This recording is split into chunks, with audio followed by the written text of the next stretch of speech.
ಎಲ್ಲರಿಗೂ ನಮಸ್ಕಾರ. ನನ್ನೆಲ್ಲ ಆತ್ಮೀಯ ಪ್ರೀತಿಯ ಮುದ್ದು ವಿದ್ಯಾರ್ಥಿಗಳೇ, ಇಂದಿನ ತರಗತಿಗೆ ನಿಮ್ಮೆಲ್ಲರಿಗೂ ಸ್ವಾಗತ. ಇಂದು ನಾವು 7ನೇ ತರಗತಿಯ ಸಿರಿ ಕನ್ನಡ ಪಾಠವಾಗಿರುವಂತಹ ಬಿಲ್ಲ ಹಬ್ಬ ಅನ್ನುವಂತಹ ಒಂದು ಗದ್ಯ ಭಾಗವನ್ನ, ಗದ್ಯ ಪಾಠದ ಸಾರಾಂಶವನ್ನ ಇಂದಿನ ತರಗತಿಯಲ್ಲಿ ನೋಡೋಣ. ಇದರಲ್ಲಿ ಅಧಿಕಾರಶಾಹಿ ಕಂಸನ ವ್ಯಕ್ತಿತ್ವವನ್ನು ಎತ್ತಿ ತೋರಿಸುವಂತಹ ಒಂದು ನಾಟಕ ಅಂತಾನೆ ಹೇಳ್ಬೋದು. ಯಾಕಂದ್ರೆ ಕೃಷ್ಣನನ್ನ ಕೊಲ್ಲಲೇಬೇಕನ್ನುವಂತಹ ಉದ್ದೇಶದಿಂದ ಕೃಷ್ಣನ ಸೋದರ ಮಾವ ಕಂಸ ಇದ್ದವನು ಮಥುರಾ ನಗರದಲ್ಲಿ ಬಿಲ್ಲ ಹಬ್ಬ ಅನ್ನುವಂಥ ಒಂದು ಸ್ಪರ್ಧೆಯನ್ನು ಏರ್ಪಡಿಸಿರ್ತಾನ. ಆ ಸ್ಪರ್ಧೆಯ ಮುಖಾಂತರ ಕೃಷ್ಣನನ್ನ ಕೊಲ್ಲುವಂತ ಒಂದು ಯೋಜನೆಯನ್ನ ನಿರೂಪಿಸಲಾಗಿರತ್ತ, ಅಂದ್ರೆ ಮಾಡಲಾಗಿರತ್ತ. ಹೀಗಾಗಿ ಆ ಅಂತಸ್ತಿಗಾಗಿ ರಕ್ತ ಸಂಬಂಧವನ್ನೇ ಕಡಿದುಕೊಳ್ಳುವಂತಹ ಒಂದು ನಾಟಕದ ಅದ್ಭುತ ದೃಶ್ಯವನ್ನ ಇಂದಿನ ತರಗತಿಯಲ್ಲಿ ನಾವು 7ನೇ ತರಗತಿಯ ಗದ್ಯ ಭಾಗವನ್ನಾಗಿ ಮಾಡಿದಾರ. ಈ ಪಾಠದ ಲೇಖಕರನ್ನ, ಪದಗಳ ಅರ್ಥವನ್ನ ಇಂದಿನ ತರಗತಿಯಲ್ಲಿ ನಾವೆಲ್ಲರೂ ನೋಡಿಕೊಂಡು ಬರೋಣ ಬನ್ನಿ. ಯಾವ ಯಾವ ಪಾತ್ರಗಳು ಯಾವ ಯಾವ ಸನ್ನಿವೇಶಗಳನ್ನ ಬಿಂಬಿಸ್ತಾವೆ ಎಂಬುದನ್ನ ತಿಳಿದುಕೊಳ್ಳೋಣ ಬನ್ನಿ. ಬಿಲ್ಲ ಹಬ್ಬ ನಾಟಕ H.S. ವೆಂಕಟೇಶ ಮೂರ್ತಿ ಅವರು ಈ ಗದ್ಯ ಭಾಗವನ್ನ ರಚನೆ ಮಾಡಿದಾರ. ಅವರ ಕವಿ ಪರಿಚಯವನ್ನ ಹಾಗೂ ಪದಗಳ ಅರ್ಥವನ್ನ ನೋಡಿಕೊಂಡು ಬರೋಣ ಬನ್ನಿ. ಕೃತಿಕಾರರ ಪರಿಚಯ. Doctor H.S. ವೆಂಕಟೇಶ ಮೂರ್ತಿ ಅವರು 1944 ದಾವಣಗೆರೆ ಜಿಲ್ಲೆಯ ಚನ್ನಗಿರಿ ತಾಲೂಕಿನ ಹೊದಿಗೆರೆಯಲ್ಲಿ ಜನಿಸಿದರು. ಕನ್ನಡ ಪ್ರಾಧ್ಯಾಪಕರಾಗಿದ್ದ ಇವರು ಬಹುಮುಖ ಪ್ರತಿಭೆಯ ಸಾಹಿತಿ. ಇವರ ಸಿಂದಾಬಾದ್ನ ಆತ್ಮಕಥೆ, ಕ್ರಿಯಾಪರ್ವ, ವನಮರದ ಗಿಳಿಗಳು, ಋತುವಿಲಾಸ, ಎಷ್ಟೊಂದು ಮುಗಿಲು, ಅಮೆರಿಕದಲ್ಲಿ ಬಿಲ್ಲ ಹಬ್ಬ, ಭೂಮಿಯು ಒಂದು ಆಕಾಶ ಮೊದಲಾದವು ಕವನ ಸಂಕಲನಗಳು. ಒಂದು ಸೈನಿಕ ವೃತ್ತಾಂತ, ಕತ್ತಲೆಗೆ ಎಷ್ಟು ಮುಖ, ಚಿತ್ರಪಟ, ಅಳಿಲು ರಾಮಾಯಣ, ಸುಣ್ಣದ ಸುತ್ತು, ಊರ್ಮಿಳಾ ಹೂವಿ ಮತ್ತು ಸಂಧಾನ ಮೊದಲಾದವು ಪ್ರಮುಖ ನಾಟಕಗಳು. 5 ಬಾರಿ ಕರ್ನಾಟಕ ಸಾಹಿತ್ಯ ಅಕಾಡೆಮಿ ಪ್ರಶಸ್ತಿ ಸಂದಿದೆ. ಇವರ ಋತುವಿಲಾಸ ಅನುವಾದಿತ ಕೃತಿಗೆ ಕೇಂದ್ರ ಸಾಹಿತ್ಯ ಅಕಾಡೆಮಿ ಅನುವಾದ ಪುರಸ್ಕಾರ ಲಭಿಸಿದೆ. ಕರ್ನಾಟಕ ರಾಜ್ಯೋತ್ಸವ ಪ್ರಶಸ್ತಿ ಹಾಗೂ ದೇವರಾಜ ಬಹದ್ದೂರ್ ಪ್ರಶಸ್ತಿಗಳನ್ನು ಪಡೆದಿರುವ ಇವರು ಕನ್ನಡದಲ್ಲಿ ಕಥನ ಕವನಗಳು ಎಂಬ ವಿಷಯದ ಬಗೆಗೆ ಸಂಶೋಧನೆ ನಡೆಸಿ PhD ಪದವಿ ಗಳಿಸಿದ್ದಾರೆ. ನೋಡ್ರಿ, ಡಾಕ್ಟರ್ H.S. ವೆಂಕಟೇಶ ಮೂರ್ತಿ ಅನ್ನೋರು, ಈ ಕವಿಗಳು ದಾವಣಗೆರೆ ಜಿಲ್ಲೆಯ ಚನ್ನಗಿರಿ ತಾಲೂಕಿನ ಹೊದಿಗೆರೆ ಅನ್ನುವಂಥ ಒಂದು ಗ್ರಾಮದಲ್ಲಿ ಇವರ ಜನ್ಮವಾಗತ್ತ. ಕನ್ನಡ ಪ್ರಾಧ್ಯಾಪಕರು ಅಥವಾ ಕನ್ನಡ ಅಧ್ಯಾಪಕರಾಗಿರುವಂತಹ ಇವರು ಬಹುಮುಖ ಪ್ರತಿಭೆಯ ಸಾಹಿತಿ ಅಂತಾನೆ ಹೇಳಬಹುದು. ಸಿಂದಾಬಾದನ ಆತ್ಮಕಥೆ, ಕ್ರಿಯಾಪರ್ವ, ವನಮರದ ಗಿಳಿಗಳು ಸೇರಿದಂತೆ ಹಲವಾರು ಕವನ ಸಂಕಲನಗಳನ್ನ ಇವರು ರಚನೆಯನ್ನ ಮಾಡಿದ್ದಾರೆ. ಒಂದು ಸೈನಿಕ ವೃತ್ತಾಂತ, ಕತ್ತಲೆಗೆ ಎಷ್ಟು ಮುಖ, ಹೀಗೆ ಸೇರಿದಂತೆ ಹಲವಾರು ನಾಟಕಗಳನ್ನ ಇವರು ರಚನೆಯನ್ನು ಮಾಡಿದಾರೆ. ಇವರಿಗೆ ಒಟ್ಟು 5 ಬಾರಿ ಕರ್ನಾಟಕ ಸಾಹಿತ್ಯ ಅಕಾಡೆಮಿ ಪ್ರಶಸ್ತಿ ಬಂದೈತಿ. ಋತುವಿಲಾಸ ಅನ್ನುವಂತಹ ಒಂದು ಕೃತಿಗೆ ಕೇಂದ್ರ ಸಾಹಿತ್ಯ ಅಕಾಡೆಮಿ ಪ್ರಶಸ್ತಿ ಕೂಡ ಇವರಿಗೆ ಲಭಿಸಿದೆ. ಹಾಗೂ ಕರ್ನಾಟಕ ರಾಜ್ಯೋತ್ಸವ ಪ್ರಶಸ್ತಿ, ದೇವರಾಜ್ ಬಹದ್ದೂರ್ ಪ್ರಶಸ್ತಿಗಳು ಕೂಡ ಇವರಿಗೆ ಸಿಕ್ಕವ. ಇವರು ಏನ್ ಮಾಡ್ಯಾರಪ್ಪ ಅಂದ್ರ PhD ಪದವಿಯನ್ನು ಯಾವ ವಿಷಯದ ಮೇಲೆ ಇವರು ಮಂಡಿಸಿದಾರಂದ್ರ ಕನ್ನಡದಲ್ಲಿ ಕಥನ ಕವನಗಳು ಅನ್ನುವಂತಹ ವಿಷಯದ ಬಗ್ಗೆ ಸಂಶೋಧನೆ ಮಾಡಿ PhD ಪದವಿಯನ್ನು ಪಡೆದುಕೊಂಡಿದಾರ. ಈ ಪಾಠವನ್ನು ನೋಡೋಕ್ಕಿಂತ ಮುಂಚೆ ಪೂರ್ವಕತೆ ಏನ್ ಹೇಳ್ತತೆ ಎಂಬುದನ್ನು ನೋಡ್ಕೊಂಡು ಬರೋಣ. ಮಥುರೆಯ ರಾಜನಾದ ಕಂಸ ತನ್ನ ಸೋದರಿ ದೇವಕಿಯ ವಿವಾಹವನ್ನು ವಸುದೇವನೊಡನೆ ವೈಭವದಿಂದ ನೆರವೇರಿಸಿ ಮೆರವಣಿಗೆಯಲ್ಲಿ ಸಾಗುತ್ತಿದ್ದನು. ನೋಡ್ರಿ, ಮಥುರೆಯ ರಾಜ ಯಾರು? ಕಂಸ. ಈತ ತನ್ನ ಸೋದರಿ ಆಗಿರುವಂತಹ ಅಂದ್ರೆ ತಂಗಿ ಆಗಿರುವಂತಹ ದೇವಕಿ ಈತನ ಕಂಸನ ಸಹೋದರಿ. ಈಕೆಯ ವಿವಾಹವನ್ನು ವಸುದೇವನೊಂದಿಗೆ ಮಾಡ್ತಾರ. ಮದುವೆಯನ್ನ ಮಾಡಿ ಮೆರವಣಿಗೆಯಲ್ಲಿ ಸಾಕ್ತಾ ಇರ್ತಾರ. ಆಗ ಅಶರೀರವಾಣಿಯೊಂದು, ನಿನ್ನ ಸಾವಿಗೆ ದೇವಕಿಯ ಅಷ್ಟಮ ಪುತ್ರನೇ ಕಾರಣನಾಗುತ್ತಾನೆಂದು ಭವಿಷ್ಯ ನುಡಿಯಿತು. ವಸುದೇವನೊಡನೆ ಮದುವೆ ಮಾಡಿಕೊಂಡು ಮೆರವಣಿಗೆಯಲ್ಲಿ ಸಾಗ್ತಿರುವಂತಹ ಸಂದರ್ಭದಲ್ಲಿ ಅಶರೀರವಾಣಿ ಒಂದು ಯಾರಿಗೆ? ಮಥುರೆಯ ಕಂಸನ ರಾಜನಾಗಿರುವಂತಹ ಕಂಸನಿಗೆ ಕೇಳಿಸುತ್ತ. ಏನಂತ ಕೇಳಿಸುತ್ತ? ದೇವಕಿಯ, ನಿನ್ನ ಪ್ರೀತಿಯ ಸಹೋದರಿ ಆಗಿರುವಂತಹ ದೇವಕಿ ಅಷ್ಟಮ ಅಂದ್ರೆ 8ನೇ ಪುತ್ರನಿಂದ ನೀನೇನಾಗ್ತತಿ? ಸಾವು ಸಂಭವಿಸ್ತೈತಂತೆ ಭವಿಷ್ಯ ನುಡಿತೈತಿ. ಇದರಿಂದ ಕ್ರೋಧಗೊಂಡ ಕಂಸ ತಂಗಿಯನ್ನೇ ಕೊಲ್ಲಲು ಸಿದ್ಧನಾದ. ನೋಡ್ರಿ, ಸಿಕ್ಕಾಪಟ್ಟೆ ಸಿಟ್ಟು ಬಂದ್ಬಿಡ್ತವಂಗ. ಹೀಗಾಗಿ ನನ್ನ ಸಾವಿಗೆ ನನ್ನ ತಂಗಿ ಮಗನ ಕಾರಣ ಆಗ್ತಾನ, ನನ್ನ ಸಹೋದರಿ ಮಗನ ಕಾರಣ ಆಗ್ತಾನ ಅಂತೇಳಿ ಅನ್ನುವಂಥ ದೃಷ್ಟಿಯಿಂದ ನಾವೇನ್ ಮಾಡ್ತಾನ?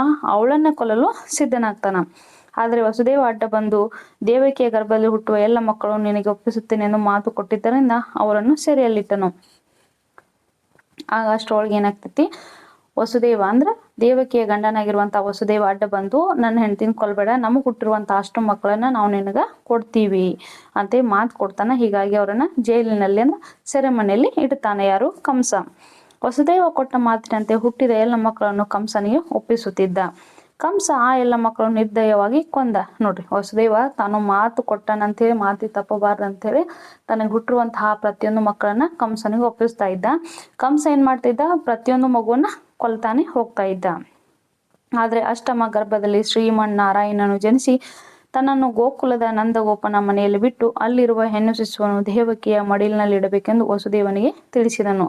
ನೋಡ್ರಿ, ಆಗ ಕೊನೆಗೆ 8ನೇ ಪುತ್ರ ಅಂದ್ರೆ ಅಷ್ಟಮ ಪುತ್ರನಾಗಿ ಯಾರು? ದೇವಕಿಯ ಗರ್ಭದಲ್ಲಿ ಶ್ರೀಮನ್ನಾರಾಯಣನೇ ಸ್ವತಃ ಜನಿಸ್ತಾನ.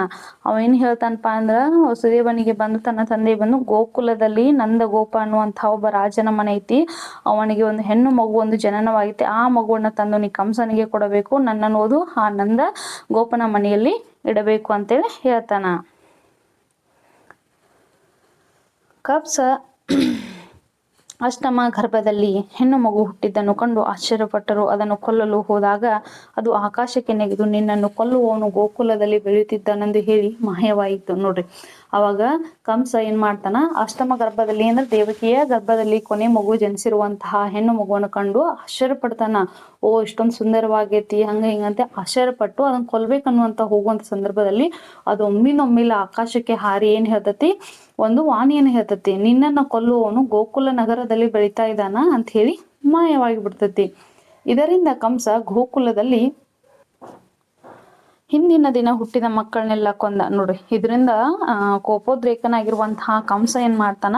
ಆ ಗೋಕುಲದಲ್ಲಿ ಹಿಂದಿನ ದಿನ ಹುಟ್ಟಿರುವಂತಹ ಪ್ರತಿಯೊಂದು ಮಕ್ಕಳನ್ನ ಕೊಂದು ಬಿಡ್ತಾನ. ಆದ್ರೆ ನಂದನ ಮನೆಯಲ್ಲಿ ಬೆಳೆಯುತ್ತಿದ್ದ ಕೃಷ್ಣನನ್ನು ಕೊಲ್ಲಲಾಗಲಿಲ್ಲ. ಅವನನ್ನು ಕೊಲ್ಲಲು ಕಂಸ ಮಾಡಿದ ಪ್ರಯತ್ನಗಳೆಲ್ಲವೂ ವ್ಯರ್ಥವಾಯಿತು. ಆದ್ರ ನಂದ ಗೋಪನ ಮನೆಯಲ್ಲಿ ಬೆಳೀತಾ ಇರುವಂತಹ ಕೃಷ್ಣನನ್ನು ಮಾತ್ರ ಕೊಲ್ಲಲಿಕ್ಕೆ ಸಾಧ್ಯವಾಗಲೇ ಇಲ್ಲ ಆತನಿಗೆ. ಹೀಗಾಗಿ ಅವನು ಮಾಡಿದಂತಹ ಪ್ರತಿಯೊಂದು ಪ್ರಯತ್ನಗಳೆಲ್ಲವೂ ವ್ಯರ್ಥವಾದವು. ಕೃಷ್ಣನು ಬೆಳೆಯುತ್ತಿದ್ದಂತೆ ಅವನ ಲೀಲೆಗಳು ಕಂಸನ ಕಿವಿಗೆ ಬೀಳತೊಡಗಿದವು. ನೋಡ್ರಿ, ಕೃಷ್ಣ ಬೆಳೀತಾ ಬೆಳೀತಾ ಒಂದು ದೊಡ್ಡವನಾಗ್ತಾ ಏನಾಗ್ತಾ ಇತ್ತು? ಅವನ ಲೀಲೆಗಳು ಕಂಸನ ಕಿವಿಗೆ ಬೀಳಕ್ ಪ್ರಾರಂಭವಾದವು. ಹಾಗಾಗಿ ಮಥುರಾ ನಗರದಲ್ಲಿ ಸಾಂಪ್ರದಾಯಿಕವಾಗಿ ನಡೆಯುತ್ತಿದ್ದ ಬಿಲ್ಲ ಹಬ್ಬದ ಸಂದರ್ಭದಲ್ಲಿ ಕೃಷ್ಣನು ಆಹ್ವಾನಿಸಿ ಕೊಲ್ಲಲು ನಡೆಸುವ ಸಂಚು ಈ ನಾಟಕದಲ್ಲಿ ವ್ಯಂಗ್ಯ ಹಾಗೂ ಹಾಸ್ಯಗಳಿಂದ ಮಿಳಿತಗೊಂಡು ಮೂಡಿ ಬಂದಿ. ನೋಡ್ರಿ, ಹೀಗಾಗಿ ಆತನ ಪ್ರತಿಯೊಂದು ಲೀಲೆಗಳು ಏನಾಯ್ತು? ಕೃಷ್ಣನನ್ನ ತಲೆಗಿರ್ರನೆ ಗಿರ್ಗಟ್ಲೆ ಆಡ್ದಂಗ ಆಡಿಸ್ತಾ ಇತ್ತು. ಹೀಗಾಗಿ ಅವ ಏನ್ ಮಾಡ್ತಾನ? ಸಾಂಪ್ರದಾಯಿಕವಾಗಿ ಬಿಲ್ಲ ಹಬ್ಬ ಅನ್ನುವಂತಹ ಒಂದು ಸ್ಪರ್ಧೆ ಏರ್ಪಡಿಸಲಾಗ್ತಾ ಇತ್ತು. ಆ ಸ್ಪರ್ಧೆ ಮುಖಾಂತರ ಕೊಲ್ಬೇಕನ್ನುವಂತ ಉದ್ದೇಶದಿಂದ ಆ ಸ್ಪರ್ಧೆಯನ್ನು ಏರ್ಪಡಿಸಿತ್ತು. ಹೀಗಾಗಿ ಅವರ ನಡುವೆ ನಡೆದಿರುವಂತಹ ಸಂಭಾಷಣೆ ನಾಟಕ ರೂಪದಲ್ಲಿ ನಾವು ನೋಡಬಹುದು.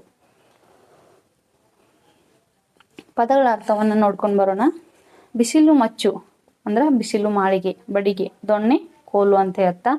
ಪೋರ ಅಂದ್ರ ಹುಡುಗ, ಗೂಢಾಚಾರ ಅಂದ್ರ ಗುಪ್ತಚರ, ಶೋಧ ಅಂದ್ರ ಹುಡುಕುವುದು, ಆವಿಷ್ಕರಿಸುವುದು, ಮಾಹಿತಿ ಅಂದ್ರ ತಿಳುವಳಿಕೆ, ವಿವರಣೆ, ಲೋಕಾಭಿರಾಮ ಸಹಜವಾಗಿ, ಎಕ್ಕಡ ಅಂದ್ರ ಪಾದುಕೆ ಅಥವಾ ಪಾದರಕ್ಷೆ, ಪಾಶ ಅಂದ್ರ ಹಗ್ಗು, ಆಮೇಲೆ ಪರಾಂಬರಿಸು ಅಂದ್ರ ಗಮನಿಸು ಅಥವಾ ಪರಿಶೀಲಿಸು, ಕ್ರೀಡಾಗಾರ ಅಂದ್ರ ಕ್ರೀಡಾಂಗಣ, ಹೆಬ್ಬಾಗಿಲು ಅಂದ್ರ ಮಹಾದ್ವಾರ, ಪಥ್ಯ ಅಂದ್ರ ಆಹಾರದ ಕಟ್ಟುಪಾಡು, ಯೋಗ್ಯವಾದದ್ದು, ತಮಾಷೆ ಅಂದ್ರ ಹಾಸ್ಯ, ಕೊಂಚ ಅಂದ್ರ ಸ್ವಲ್ಪ ಅಂತದ್ದು, ಪಟಿಂಗ್ ಅಂದ್ರ ತುಂಟ ಅಥವಾ ಭಂಡ, ತಾರಮ್ಮಯ್ಯ ಅಂದ್ರ ಅಂಗೈ ಆಡಿಸು, ವಾತಾಯನ ಕಿಟಕಿ, ಕೂಸು ಅಂದ್ರ ಮಗು, ಹಾಲಾಹಲ ಅಂದ್ರ ವಿಷ, ಕ್ಷೀರ ಅಂದ್ರ ಹಾಲು, ಮತಿಸು ಅಂದ್ರ ಕಡೆ, ಸಂಕೋಲೆ ಅಂದ್ರ ಸರಪಳಿ, ಅಪರಂಜಿ ಅಂದ್ರ ಬಂಗಾರ, ಯಾಗ ಅಂದ್ರ ಯಜ್ಞ, ತೋಯ್ ಅಂದ್ರ ನೆನೆ, ಒದ್ದೆಯಾಗು, ಸೆರೆಮನೆ ಅಂದ್ರ ಬಂದೀಖಾನೆ, ಪೀಡೆ ತೊಂದರೆ, ಬೊಗಳೆ ಅಂದ್ರೆ ಕೆಲಸಕ್ಕೆ ಬಾರದ ಮಾತು,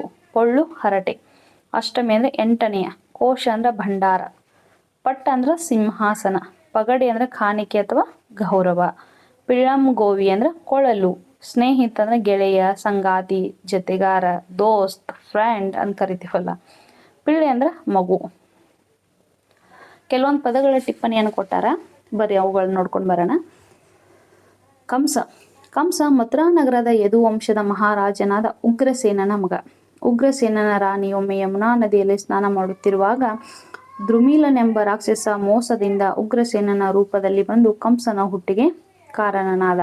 ಅನಂತರ ನಿಜ ವಿಷಯದ ಅರಿವಾಗಿ ರಾಣಿಯು ನಿನ್ನ ದುರ್ನಡತೆಯಿಂದ ಜನಿಸಿದವನು ಯದು ವಂಶದವನಿಂದಲೇ ಸಾಯಲಿ ಎಂದು ಶಪಿಸಿದಳು. ನೋಡ್ರಿ, ಕಂಸ ಅಂದ್ರೆ ಯಾರು?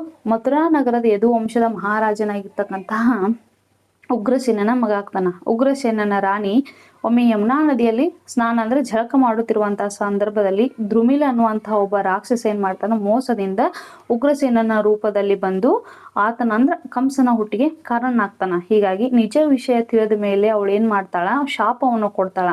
ಏನನ್ ಕೊಡ್ತಾಳ? ಆ ದ್ರುಮಿಲನ್ನ ಏನ್ ಶಾಪ ಕೊಡ್ತಾಳಪ್ಪ ಅಂದ್ರೆ, ನಿನ್ನ ದುರ್ನಡತೆಯಿಂದ, ನಿನ್ನ ಕೆಟ್ಟ ನಡತೆಯಿಂದ ಜನ್ಮ ಎಂತ ಆತಲ್ಲ ನಾವು ಯದು ವಂಶದವನಿಂದಲೇ ಸಾಯಿಲಿ ಅಂತೇಳಿ ಶಾಪವನ್ನು ನೀಡ್ತಾಳ.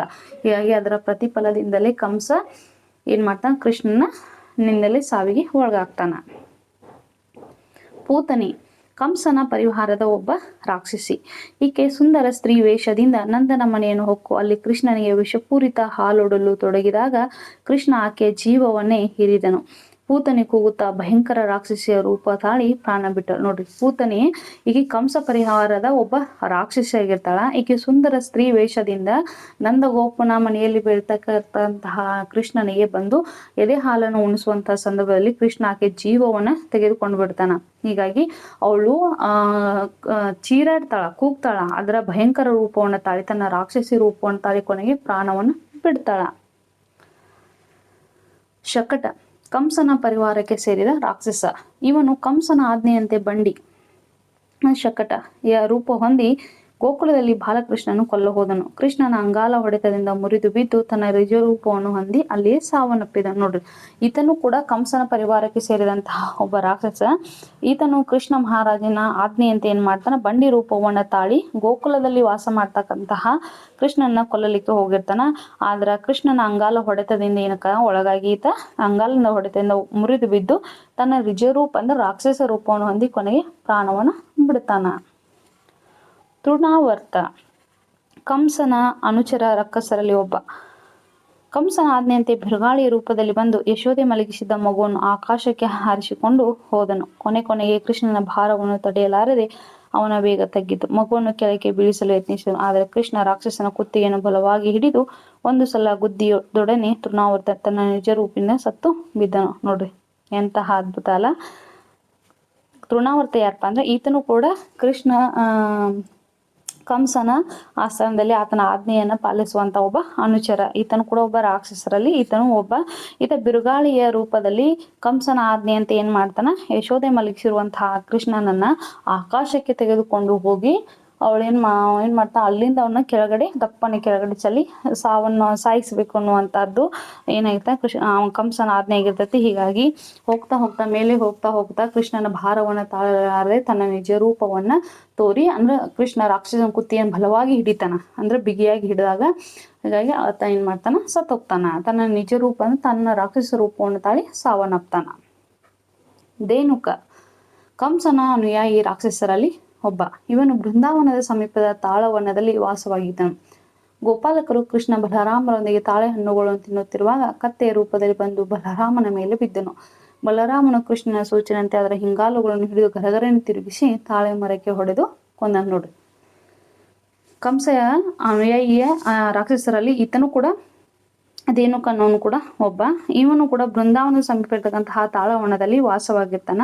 ಕೃಷ್ಣ ಮತ್ತು ಬಲರಾಮರು ಗೋಕುಲದಲ್ಲಿ ತಾಳೆ ಹಣ್ಣುಗಳ ಸಮೀಪ ಇವರೇನು ಹಣ್ಣುಗಳನ್ನು ತಿನ್ನುತ್ತಿರುವಾಗ ಆಟವಾಡುತ್ತಿರುವಾಗ ಕತ್ತೆ ರೂಪದಲ್ಲಿ ಬಂದು ಬಲರಾಮನ ಮೇಲೆ ದಪ್ಪ ಅಂತ ಬೀಳ್ತಾನ. ಆದ್ರೆ ಬಲರಾಮ ಏನ್ ಮಾಡ್ತಾನ, ಕೃಷ್ಣನ ಸೂಚನೆ ಅಂತ ಅದರ ಕತ್ತೆ ಹಿಂಗಾಲುಗಳನ್ನ ಹಿಡಿದು ಗರಗರ ತಿರುಗಿಸಿ ಆತನ ಕೊಲ್ತಾನ. ಆತನು ಕೂಡ ತನ್ನ ನಿಜ ರೂಪವನ್ನು ತಾಳಿ ಸಾವನ್ನಪ್ತಾನ. ಗೋವರ್ಧನ ಬೆಟ್ಟ ಯಮುನಾ ನದಿ ತೀರದ ಪರ್ವತ. ಒಮ್ಮೆ ನಂದ ಗೋಕುಲದ ಗೊಲ್ಲರೆಲ್ಲರೂ ಇಂದ್ರ ಯಾಗವನ್ನು ಮಾಡಬೇಕೆಂದಿರುವಾಗ ಕೃಷ್ಣ ಆ ಯಾಗವನ್ನು ನಿಲ್ಲಿಸಿ ಗೋವರ್ಧನಗಿರಿಯನ್ನೇ ಪೂಜೆ ಮಾಡುವಂತೆ ಹೇಳಿದನು. ಇದರಿಂದ ಕೋಪಗೊಂಡ ಇಂದ್ರನು ಚಂಡವೃಷ್ಟಿಯನ್ನುಂಟು ಮಾಡಿದನು. ಆಗ ಕೃಷ್ಣ ಗೋವರ್ಧನಗಿರಿಯನ್ನು ಎತ್ತಿ ಹಿಡಿದು ಮಳೆಯಿಂದ ಗೋಪಾಲಕರನ್ನು ರಕ್ಷಿಸಿದ. ನೋಡ್ರಿ, ಯಮುನಾ ನದಿ ತೀರದ ಒಂದು ಪರ್ವತದ ಹೆಸರೇನು, ಗೋವರ್ಧನ ಬೆಟ್ಟ ಅಂತೇಳಿ. ಈತ ನಂದ ಗೋಕುಲದ ಗೊಲ್ಲರೆಲ್ಲರೂ ಇಂದ್ರ ಯಾಗವನ್ನು ಮಾಡುತ್ತಿರುವಂತಹ ಸಂದರ್ಭದಲ್ಲಿ ಕೃಷ್ಣ ಆ ಯಾಗವನ್ನು ನಿಲ್ಲಿಸಿ ಗೋವರ್ಧನಗಿರಿಯನ್ನು ಪೂಜೆ ಅಂತ ಹೇಳ್ತಾನ. ಆದ್ರೆ ಇದರಿಂದ ಕೋಪಗೊಂಡಂತಹ ಇಂದ್ರ ಏನ್ ಮಾಡ್ದ, ಚಂಡವೃಷ್ಟಿಯನ್ನ ಸುರಿಸ್ತಾನ. ಹೀಗಾಗಿ ಗೋವರ್ಧನಗಿರಿಯನ್ನ ಕೃಷ್ಣನ ಎತ್ತಿ ಹಿಡಿದು ಮಳೆಯಿಂದ ಮತ್ತು ಗೋಪಾಲಕರನ್ನ ಅಲ್ಲಿ ಇದ್ದಂತಹ ಗೋವುಗಳನ್ನ ರಕ್ಷಿಸ್ತಾನ. ಅಕ್ರೂರ ನಹುಷನ ವಂಶಕ್ಕೆ ಸೇರಿದ ಶ್ವಪಾಲಕನ ಮಗ. ಕಂಸನ ಅಷ್ಟಮಂತ್ರಿಗಳಲ್ಲಿ ಒಬ್ಬ. ಕಂಸನ ಅಪ್ಪನೆಯಂತೆ ಬಲರಾಮ ಕೃಷ್ಣರನ್ನು ಮಥುರೆಗೆ ಕರೆತರುವಾಗ ಯಮುನಾ ನದಿಯಲ್ಲಿ ಸ್ನಾನ ಮಾಡುತ್ತಿದ್ದ ಸಂದರ್ಭದಲ್ಲಿ ಅಕ್ರೂರನಿಗೆ ಕೃಷ್ಣ ತನ್ನ ದಿವ್ಯ ರೂಪವನ್ನು ತೋರಿಸಿದ. ನೋಡ್ರಿ, ಈತ ಅಕ್ರೂರ ಯಾರಪ್ಪ ಅಂದ್ರೆ ನಹುಷನ ವಂಶಕ್ಕೆ ಸೇರಿದಂತಹ ಶ್ವಪಾಲಕನ ಮಗನಾಗಿರ್ತಾನ. ಕಂಸನ ಅಷ್ಟಮಂತ್ರಿಗಳಲ್ಲಿ ಈತನು ಕೂಡ ಒಬ್ಬ. ಕಂಸ ಆಜ್ಞೆ ಮಾಡಿರ್ತಾನ ಅವರನ್ನ ಮಥುರೆಗೆ ಕರ್ಕೊಂಡು ಬರ್ಬೇಕು ಅಂತೇಳಿ. ಕೃಷ್ಣ ಮತ್ತು ಬಲರಾಮರನ್ನ ಮಥುರೆಗೆ ಕರೆದುಕೊಂಡು ಬರುವಂತ ಸಂದರ್ಭದಲ್ಲಿ ಯಮುನಾ ನದಿಯಲ್ಲಿ ಸ್ನಾನ ಮಾಡುತ್ತಿದ್ದಾಗ ಅಕ್ರೂರನಿಗೆ ಏನ್ ಮಾಡ್ತಾನ, ಕೃಷ್ಣ ತನ್ನ ನಿಜ ರೂಪವನ್ನ ತೋರಿಸ್ತಾನ. ಬಿಲ್ಲ ಹಬ್ಬ ಇದು ಶೌರ್ಯ ಪ್ರದರ್ಶನಕ್ಕೆ ಸಂಬಂಧಪಟ್ಟ ಒಂದು ಕಾರ್ಯಕ್ರಮ. ಯಾವುದಕ್ಕ? ಶೌರ್ಯ ಪ್ರದರ್ಶನಕ್ಕೆ ಸಂಬಂಧಪಟ್ಟಂತಹ ಒಂದು ಕಾರ್ಯಕ್ರಮ. ಕಂಸನಲ್ಲಿ ಇಂದ್ರಧನುಷ್ಯಗೆ ಸಮನಾದ ಪರಮ ವೈಭವದಿಂದ ಪ್ರತಿಷ್ಠವಾದ ಅನುದಿನವೂ ಪೂಜಿಸಲ್ಪಡುತ್ತಿದ್ದ ಹಲವಾರು ಸೈನಿಕರಿಂದ ಸತತವಾಗಿ ಇರಿಸಲ್ಪಡುತ್ತಿದ್ದ ಒಂದು ಬೃಹತ್ ಗಾತ್ರದ ಧನಸ್ಸು ಬಿಲ್ಲು ಇತ್ತು. ನೋಡ್ರಿ, ಕಂಸನಲ್ಲಿ ಇಂದ್ರಧನುಷ್ಯಗೆ ಸಮನಾಗಿರುವಂತಹ ಒಂದು ಅನೇಕ ಪರಮ ವೈಭವದಿಂದ ಕೂಡಿರುವಂತಹ ಮತ್ತು ಹಲವಾರು ಸೈನಿಕರಿಂದ ದಿನನಿತ್ಯ ಪೂಜೆಗೆ ಒಳಗಾಗಿರುವಂತಹ ಒಂದು ಬಿಲ್ಲಿತ್ತು. ಅದರ ಹೆಸರು ಬಿಲ್ಲ ಹಬ್ಬ. ಅಂದ್ರೆ ಬೃಹತ್ ಗ್ರಹಾಂತರದ ಧನಸ್ಸು ಅಥವಾ ಬಿಲ್ಲಿತ್ತು. ಅದು ಸಾಮಾನ್ಯರಿಗೆ ಅಲ್ಲಾಡಿಸಲು ಸಾಧ್ಯವಾಗುತ್ತಿರಲಿಲ್ಲ. ಒಂದು ದೊಡ್ಡ ಪೆಟ್ಟಿಗೆಯೊಳಗೆ ಮಲಗಿಸಿಟ್ಟಿದ್ದ ಈ ಬಿಲ್ಲನ್ನು ವರ್ಷಕ್ಕೊಮ್ಮೆ ಶೌರ್ಯ ಪ್ರದರ್ಶನಕ್ಕೆ ಕಂಸ ಬಳಸ್ತಾ ಇದ್ದ. ನೋಡಿ, ಇದನ್ನ ಜನಸಾಮಾನ್ಯರಿಂದ ಎತ್ತಲಿಕ್ಕೆ ಆಗ್ತಾ ಇರಲಿಲ್ಲ. ಆದ್ರೆ ವರ್ಷಕ್ಕೊಮ್ಮೆ ಶೌರ್ಯ ಪ್ರದರ್ಶನಕ್ಕಾಗಿ ಏನ್ ಮಾಡ್ತಾ ಇದ್ದ, ಕಂಸ ಅದನ್ನ ಎತ್ತುತ್ತಾ ಇದ್ದ. ಪೆಟ್ಟಿಗೆಯೊಳಗೆ ಮಲಗಿಸಿಟ್ಟಿರುವ ಈ ಬಿಲ್ಲನ್ನು ಬಿಲ್ಲಾಳುಗಳು ತೆಗೆದು ನೇರವಾಗಿ ನಿಲ್ಲಿಸಿ ಅದರ ಎದೆ ಏರಿಸಬೇಕು ಎಂಬುದು ಪಂದ್ಯವಾಗಿರುತ್ತಿತ್ತು. ನೋಡ್ರಿ, ಒಂದು ದೊಡ್ಡ ಪೆಟ್ಟಿಗೆ ಒಳಗೆ ಇದನ್ನು ಬೃಹತ್ ಗಾತ್ರ ಧನಸ್ಸನ್ನ ಅಥವಾ ಬಿಲ್ಲನ್ನ ಇಡಲಾಗ್ತಿತ್ತು. ಶೌರ್ಯ ಪ್ರದರ್ಶನ ಮಾಡುವಂತ ಸಂದರ್ಭದಲ್ಲಿ ಆ ಪೆಟ್ಟಿಗೆಯಲ್ಲಿ ಮಲಗಿಸಿರುವಂತಹ ಬಿಲ್ಲನ್ನು ತೆಗೆದುಕೊಂಡು ಬಿಲ್ಲಾಳುಗಳು ಅದನ್ನು ನೇರವಾಗಿ ನಿಲ್ಲಿಸಿ ಅದನ್ನ ಎದೆಯನ್ನ ಏರಿಸಬೇಕು. ಇದು ಆ ಪಂದ್ಯದ ಸ್ಪರ್ಧೆ. ಈ ಪ್ರಕ್ರಿಯೆಯನ್ನು ಧನುರ್ಯಜ್ಞ ಅಥವಾ ಬಿಲ್ಲ ಹಬ್ಬ ಎಂದು ಕರೆಯಲಾಗುತ್ತಿತ್ತು. ಚಾಣೂರ, ಮುಷ್ಟಿಕ, ಕೂಟ, ಶಲ, ಶೋಷಲ ಮುಂತಾದ ಜಟ್ಟಿ ಪ್ರಮುಖರು ಮಲ್ಲಯುದ್ಧ ಪ್ರದರ್ಶನ ಮಾಡುತ್ತಿದ್ದರು. ಕಂಸನು ಮಲ್ಲಯುದ್ಧ ಪ್ರವೀಣನಾದುದರಿಂದ ಈ ಕ್ರೀಡೋತ್ಸವಕ್ಕೆ ಹೆಚ್ಚಿನ ಪ್ರಾಮುಖ್ಯತೆ ಇರುತ್ತಿತ್ತು. ನೋಡ್ರಿ, ಚಾಣೂರ, ಮುಷ್ಟಿಕ, ಕೂಟ, ಶಲ, ಶೋಷಲ ಹೀಗೆ ಮುಂತಾದವರು ಏನ್ ಮಾಡ್ತಿದ್ರು, ಮಲ್ಲಯುದ್ಧ ಪ್ರದರ್ಶನವನ್ನ ನಡೆಸ್ತಾ ಇದ್ರು. ಹಾಗಾಗಿ ಕಂಸನು ಕೂಡ ಮಲ್ಲಯುದ್ಧ ಪ್ರವೀಣನಾಗಿರುವುದರಿಂದ ಇದಕ್ಕೆ ಹೆಚ್ಚಾಗಿ ಪ್ರಾಮುಖ್ಯತೆಯನ್ನು ಪಡೆದುಕೊಂಡಿತ್ತು. ತನ್ನ ಶತ್ರುಗಳಾದ ಕೃಷ್ಣ ಬಲರಾಮರನ್ನು ಬಿಲ್ಲ ಹಬ್ಬದ ನೆಪದಿಂದ ಮಥುರೆಗೆ ಕರೆಸಿಕೊಂಡು ಕೊಲ್ಲುವ ಸಂಚು ಹೂಡಿದ. ಕಂಸ ಅವರನ್ನು ಅಕ್ರೂರನ ಮೂಲಕ ಕರೆಸಿಕೊಳ್ತಾನೆ. ನೋಡ್ರಿ, ಮಥುರೆಗೆ ಕೃಷ್ಣ ಮತ್ತು ಬಲರಾಮರನ್ನ ಬಿಲ್ಲ ಹಬ್ಬದ ನೆಪದಿಂದ ಮಥುರೆಗೆ ಅಕ್ರೂರನ ಮೂಲಕ ಏನ್ ಮಾಡ್ತಾನ, ಕರೆಸಿಕೊಳ್ತಾನ. ಅಣ್ಣ ಬಲರಾಮನೊಂದಿಗೆ ಮಥುರೆಗೆ ಬಂದ ಕೃಷ್ಣನು ಧನುರ್ಯಜ್ಞದ ಆ ಮಹಾಧನಸ್ಸನ್ನು ತನ್ನ ಎಡಗೈಯಿಂದ ಮೇಲೆತ್ತಿ ಅದರ ಎದೆಯನ್ನು ಬಿಗಿದು ಸುದೀರ್ಘವಾಗಿ ಸೆಳೆಯುತ್ತಾನ. ನೋಡಿ, ತನ್ನ ಅಣ್ಣ ಯಾರು, ಬಲರಾಮನೊಂದಿಗೆ ಮಥುರೆಗೆ ಬಂದಿರುವಂತಹ ಕೃಷ್ಣ ಏನ್ ಮಾಡ್ತಾನ, ಆ ಧನುರ್ಯಜ್ಞದ ಮಹಾಧನಸ್ಸನ್ನು ಏನ್ ಮಾಡ್ತಾನ, ಕೇವಲ ತನ್ನ ಎಡಗೈಯಿಂದ ಮೇಲೆತ್ತದ ಎದೆಯನ್ನ ಬಿಗಿದು ಸುದೀರ್ಘವಾಗಿ ಸೆಳಿತ, ಅಂದ್ರೆ ಬಿಗಿಯಾಗಿ ಹಿಡಿದುಕೊಳ್ತಾನ. ಆಗ ಆ ಬಿಲ್ಲು ಮುರಿದು ಬೀಳುತ್ತದೆ. ಆ ಸಂದರ್ಭದಲ್ಲಿ ಉಂಟಾದ ಶಬ್ದವು ಭೂಮ್ಯಾಕಾಶಗಳನ್ನು ಆವರಿಸಿ ಕಂಸನು ನಡಿ ಹೋಗ್ತಾನೆ. ನೋಡು, ಆ ಸಂದರ್ಭದಲ್ಲಿ ಏನ್ ಆ ಬಿಲ್ಲು ಮುರಿಯತ್ತಲ್ಲ, ಕೃಷ್ಣ ಎಡಗೈಯಿಂದ ಮೇಲೆತ್ತ ಆ ಬಿಲ್ಲನ್ನ ಎದೆಯನ್ನು ಏರಿಸಿ ಮುರಿದಾಗ ಭೂಮಿ ಮತ್ತು ಆಕಾಶದಲ್ಲಿ ಒಟ್ಟಿಗೆ ಸಪ್ಪಳವಾಗ್ತದೆ. ಆ ಶಬ್ದ ಕೇಳಿಸುತ್ತೆ. ಅವಾಗ ಕಂಸ ನಡಿ ಹೋಗ್ತಾನ. ಕ್ಷೀರಸಾಗರ, ಹಾಲಿನ ಸಮುದ್ರ, ಸಪ್ತ ಸಮುದ್ರಗಳಲ್ಲಿ ಒಂದು. ಇದನ್ನು ಸುರಾಸುರರು ಮತಿಸಿ ಅಮೃತ ಮೊದಲಾದ ವಸ್ತುಗಳನ್ನು ಪಡೆದರೆಂದು ಮಹಾಕಾವ್ಯ ಮತ್ತು ಪುರಾಣಗಳಲ್ಲಿ ಇರಿಸಲ್ಪಡೆ. ನೋಡ್ರಿ, ಕ್ಷೀರಸಾಗರ ಅಂತಂದ್ರೆ ಹಾಲಿನ ಸಮುದ್ರ. ಇದರಲ್ಲಿ ಸಪ್ತ ಸಮುದ್ರಗಳಲ್ಲಿ ಇದು ಕೂಡ ಒಂದು. ಇದನ್ನ ರಾಕ್ಷಸರು ಮತ್ತು ದೇವತೆಗಳ ಮಧ್ಯೆ ನಡೆದಿರುವಂತಹ ಒಂದು ಕಲಹ ಅಂತ ಹೇಳ್ಬೋದು. ಇದರಲ್ಲಿ ಅಮೃತ ಮತ್ತು ಮೊದಲಾದ ವಸ್ತುಗಳನ್ನ ರಾಕ್ಷಸರು ಮತ್ತು ದೇವತೆಗಳು ಇಬ್ರು ಕೂಡಿ ಪಡ್ಕೊಂಡಿರುವಂತೆ ಮಹಾಕಾವ್ಯ ಪುರಾಣಗಳಲ್ಲಿ ಐತಿ. ರೋಹಿಣಿ, ವಸುದೇವನ ಮೊದಲ ಹೆಂಡತಿ, ಬಲರಾಮನ ತಾಯಿ. ನೋಡ್ರಿ, ರೋಹಿಣಿ ಯಾರು, ವಸುದೇವನ ಮೊದಲ ಹೆಂಡತಿ, ಬಲರಾಮನ ತಾಯಿ. ಬಲರಾಮ ವಸುದೇವನ ಮೊದಲ ಹೆಂಡತಿ ರೋಹಿಣಿ ಉದರದಲ್ಲಿ ಯೋಗ ದೇವಿಯ ಕೃಪೆಯಿಂದ ಜನಿಸಿದವನು, ಕೃಷ್ಣನ ಸಹೋದರ. ನೋಡ್ರಿ, ಬಲರಾಮ ಯಾರಪ್ಪ ಅಂದ್ರ ವಸುದೇವನ ಮೊದಲ ಹೆಂಡತಿ ರೋಹಿಣಿಯ ಉದರದಲ್ಲಿ ಈತ ಜನಿಸ್ತಾನ. ಯಾರ ಪ್ರತಿಫಲದಿಂದ ಅಂದ್ರೆ ಯೋಗ ದೇವಿಯ ಕೃಪೆಯಿಂದ ಜನಿಸ್ತಾನ, ಕೃಷ್ಣನ ಅಣ್ಣ, ಸಹೋದರ. ನಂದ ಗೋಕುಲರ ಗೊಲ್ಲರ ಯಜಮಾನ, ಕೃಷ್ಣನ ಸಾಕು ತಂದೆ. ನೋಡ್ರಿ, ನಂದ ಗೋಪ ಯಾರು, ಗೋಕುಲರ ಗೊಲ್ಲರ ಯಜಮಾನ ಐತ, ಕೃಷ್ಣನ ಸಾಕು ತಂದೆ ಯಶೋದೆ. ನಂದನ ಹೆಂಡತಿ, ಕೃಷ್ಣನ ಸಾಕು ತಾಯಿ. ಬನ್ನಿ ಮಕ್ಕಳೇ, ಎಲ್ಲ ಟಿಪ್ಪಣಿಗಳ ಪದಗಳ ಅರ್ಥವನ್ನು ತಿಳಿದುಕೊಂಡೋಣ. ಇನ್ನ ಆಶಯ ಏನು ಹೇಳ್ತೈತಿ, ಕವಿಗಳು ಏನು ಹೇಳ್ತಾರೆ ಎಂಬುದನ್ನು ನೋಡೋಣ. ಪೌರಾಣಿಕ ಪಾತ್ರವಾದ ಕಂಸ ಅಧಿಕಾರಶಾಹಿ ವ್ಯಕ್ತಿತ್ವದ ಒಂದು ಸಂಕೇತ. ಅಧಿಕಾರಕ್ಕಾಗಿ ಅರಮನೆಗಳಲ್ಲಿ ನಡೆಯುವ ಕಾರಸ್ಥಾನಗಳು, ಅಧಿಕಾರಸ್ಥರ ಆತಂಕ, ತಲ್ಲಣ, ಭಯಗಳು ನಿಚ್ಚಳವಾಗಿ ವ್ಯಕ್ತವಾಗಿವೆ. ಅಧಿಕಾರ ಲಾಲಸೆ, ಅಂತಸ್ತಿಗಾಗಿ ರಕ್ತ ಸಂಬಂಧವನ್ನೇ ಕಳೆದುಕೊಳ್ಳುವ ಸ್ವಭಾವವನ್ನಿಲ್ಲಿ ಕಾಣಬಹುದು. ಕೃಷ್ಣನನ್ನು ಕೊಲ್ಲುವ ಉದ್ದೇಶದಿಂದ ಮಥುರಾ ನಗರದಲ್ಲಿ ಬಿಲ್ಲ ಹಬ್ಬದ ನೆಪ ಮಾಡಿ ಸಂಚು ನಡೆಸುವುದು ನಾಟಕದ ವಸ್ತು. ಅವೆಲ್ಲಕ್ಕಿಂತ ಮುಖ್ಯವಾಗಿ ನಾಟಕದ ಸಂಭಾಷಣೆ, ಮೊನಚು, ವ್ಯಂಗ್ಯಭರಿತ ಹಾಸ್ಯ ಓದುಗರ ಮನಸೆಳೆಯುವುದು. ನೋಡ್ರಿ, ನಾ ಮೊದಲೇ ಹೇಳಿದ್ನಲ್ಲ, ಅಧಿಕಾರಶಾಹಿ ವ್ಯಕ್ತಿತ್ವದ ಒಂದು ಪಾತ್ರವನ್ನು ನಿರ್ವಹಿಸುವಂತಹ ಒಂದು ನಾಟಕ. ಇಲ್ಲಿ ಕಂಸ ತಾನು ಉಳಿಬೇಕನ್ನುವಂಥ ಉದ್ದೇಶದಿಂದ ರಕ್ತ ಸಂಬಂಧವನ್ನೇ ಕಡಿದುಕೊಳ್ಳುವಂತಹ ಒಂದು ನಾಟಕ ಅಂತ ಹೇಳ್ಬೋದು. ವಿದ್ಯಾರ್ಥಿಗಳ ಬಿಲ್ಲ ಹಬ್ಬ ನಾಟಕ. ಎಚ್.ಎಸ್. ವೆಂಕಟೇಶಮೂರ್ತಿ ಅವರು ಬರೆದಿರುವಂತಹ ಗದ್ಯ ಭಾಗವನ್ನು ನೋಡೋಣ. ಪ್ರವೇಶದಲ್ಲಿ ಏನು ಹೇಳ್ತಾರ? ಕಾವ್ಯಗಳಲ್ಲಿ ನಾಟಕವು ರಮ್ಯವಾದದ್ದು.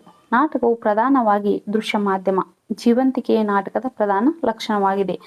ನಟರು ತಮ್ಮ ಆಂಗಿಕ, ವಾಚಿಕ, ಆಹಾರ್ಯ ಮತ್ತು ಸಾತ್ವಿಕ ಅಭಿನಯದಿಂದ ಸಹೃದಯರ ಮನಗೆಲ್ಲುವ ಮೂಲಕ ಮನೋರಂಜನೆಯನ್ನು ನೀಡುವುದಲ್ಲದೆ ತಮ್ಮ ಸಂಭಾಷಣೆಗಳ ಮೂಲಕ ಪ್ರೇಕ್ಷಕರ ರಸಭಾವಗಳನ್ನು ಉದ್ದೀಪನಗೊಳಿಸುತ್ತಾರೆ. ಜೊತೆಗೆ ಅಂತಃಕರಣವನ್ನು ಕಲಕಿ ಮನಪರಿವರ್ತನೆಗೆ ಅನುವು ಮಾಡಿಕೊಡುತ್ತಾರೆ. ನಾಟಕಗಳು ಆಯಾಯ ಕಾಲಮಾನದ ಸಾಮಾಜಿಕ ರಾಜಕೀಯ ವ್ಯವಸ್ಥೆಗಳ ಕೈಗನ್ನಡಿಯಾಗಿವೆ. ನೋಡ್ರಿ, ನಾಟಕ ಕಾವ್ಯಗಳಲ್ಲಿ ಇದು ಕೂಡ ಒಂದು ಅದ್ಭುತ ಸ್ಥಾನವನ್ನ ಪಡೆದುಕೊಂಡೈತಿ. ಇದಕ್ಕೆ ಜೀವಂತಿಕೆ ಅನ್ನೋದೇ ನಾಟಕದ ಪ್ರಧಾನ ಲಕ್ಷಣವಾಗೈತಿ. ಜನರನ್ನ ಯಾವ ರೀತಿಯಾಗಿ ಅವರ ಮನೋರಂಜನೆಯನ್ನ ನೀಡ್ತಾರಪ್ಪ ಅಂತಂದ್ರ ಆಂಗಿಕ, ವಾಚಿಕ, ಆಹಾರ ಮತ್ತು ಸಾತ್ವಿಕ ಅಭಿನಯದಿಂದ ಅವರು ಎಲ್ಲ ಜನ ಸಾಮಾನ್ಯ ಹೃದಯವನ್ನ ಗೆಲ್ತಾರ. ತಮ್ಮ ಸಂಭಾಷಣೆಗಳ ಮುಖಾಂತರ ಖಡಕ್ ಖಡಕ್ ಡೈಲಾಗ್ಗಳು ಅಂತೀವಲ್ಲ, ಅದರ ಮುಖಾಂತರ ಅವ್ರು ಏನ್ ಮಾಡೋದು, ಜನರನ್ನ ಮತ್ತಷ್ಟು ಅವರ ಮನಸ್ಸನ್ನ ಗೆಲ್ಲುವಲ್ಲಿ ಯಶಸ್ವಿ ಆಗ್ತಾರ. ನಾಟಕಗಳಿಗೆ ಪೌರಾಣಿಕ, ಐತಿಹಾಸಿಕ, ಸಾಮಾಜಿಕ ಹಿನ್ನೆಲೆಯ ಕಥಾವಸ್ತುಗಳೇ ಪ್ರೇರಣೆಯಾಗಿರುತ್ತವೆ. ಪ್ರಕೃತ ನಾಟಕವು ಪೌರಾಣಿಕ ಕಥಾ ಹಿನ್ನೆಲೆಯನ್ನು ಹೊಂದಿದ್ದು ಇದಕ್ಕೆ ರಾಮಾಯಣ, ಮಹಾಭಾರತ, ಮಹಾಕಾವ್ಯಗಳೇ ಪ್ರೇರಣೆಯಾಗಿವೆ. ಅಂದಿನ ಯುಗಮಾನದಲ್ಲಿನ ರಾಜ್ಯರ ಅಧಿಕಾರಶಾಹಿ ಆಡಳಿತ ವ್ಯವಸ್ಥೆ, ಅಧಿಕಾರಸ್ಥರ ಆತಂಕ, ಭಯ, ತಲ್ಲಣ, ಶೌರ್ಯ ಪ್ರದರ್ಶನ ಮೊದಲಾದವುಗಳನ್ನ ಇಲ್ಲಿ ಚಿತ್ರಿಸಲಾಗಿದೆ. ನೋಡ್ರಿ, ನಾಟಕಗಳ ಕಥಾವಸ್ತುಗಳು ಎಲ್ಲಿಂದ ಬರಬೇಕು? ಪೌರಾಣಿಕ, ಐತಿಹಾಸಿಕ, ಸಾಮಾಜಿಕ ಹಿನ್ನೆಲೆಯ ಕಥಾವಸ್ತುಗಳೇ ಅದರ ಪ್ರೇರಣೆ ಆಗಿರ್ತಾವೆ. ಹೀಗಾಗಿ ಇದು ಕೂಡ ಈ ಬಿಲ್ಲ ಹಬ್ಬ ಅನ್ನುವಂತಹ ನಾಟಕ ಏನೈತಿ, ಪೌರಾಣಿಕ ಇತಿಹಾಸವನ್ನು ಹೊಂದೈತಿ. ಅಲ್ಲಿ ಇರುವಂತಹ ಕಂಸ ಮತ್ತು ಕೃಷ್ಣನ ಕಾಲದಲ್ಲಿ ಇರ್ತಕ್ಕಂತಹ ಅಧಿಕಾರಶಾಹಿ ಆಡಳಿತ ಯಾವ ರೀತಿಯಾಗಿತ್ತು ಎಂಬುದನ್ನ ಈ ಪಾಠದಲ್ಲಿ ನಾವು ನೋಡಬಹುದು.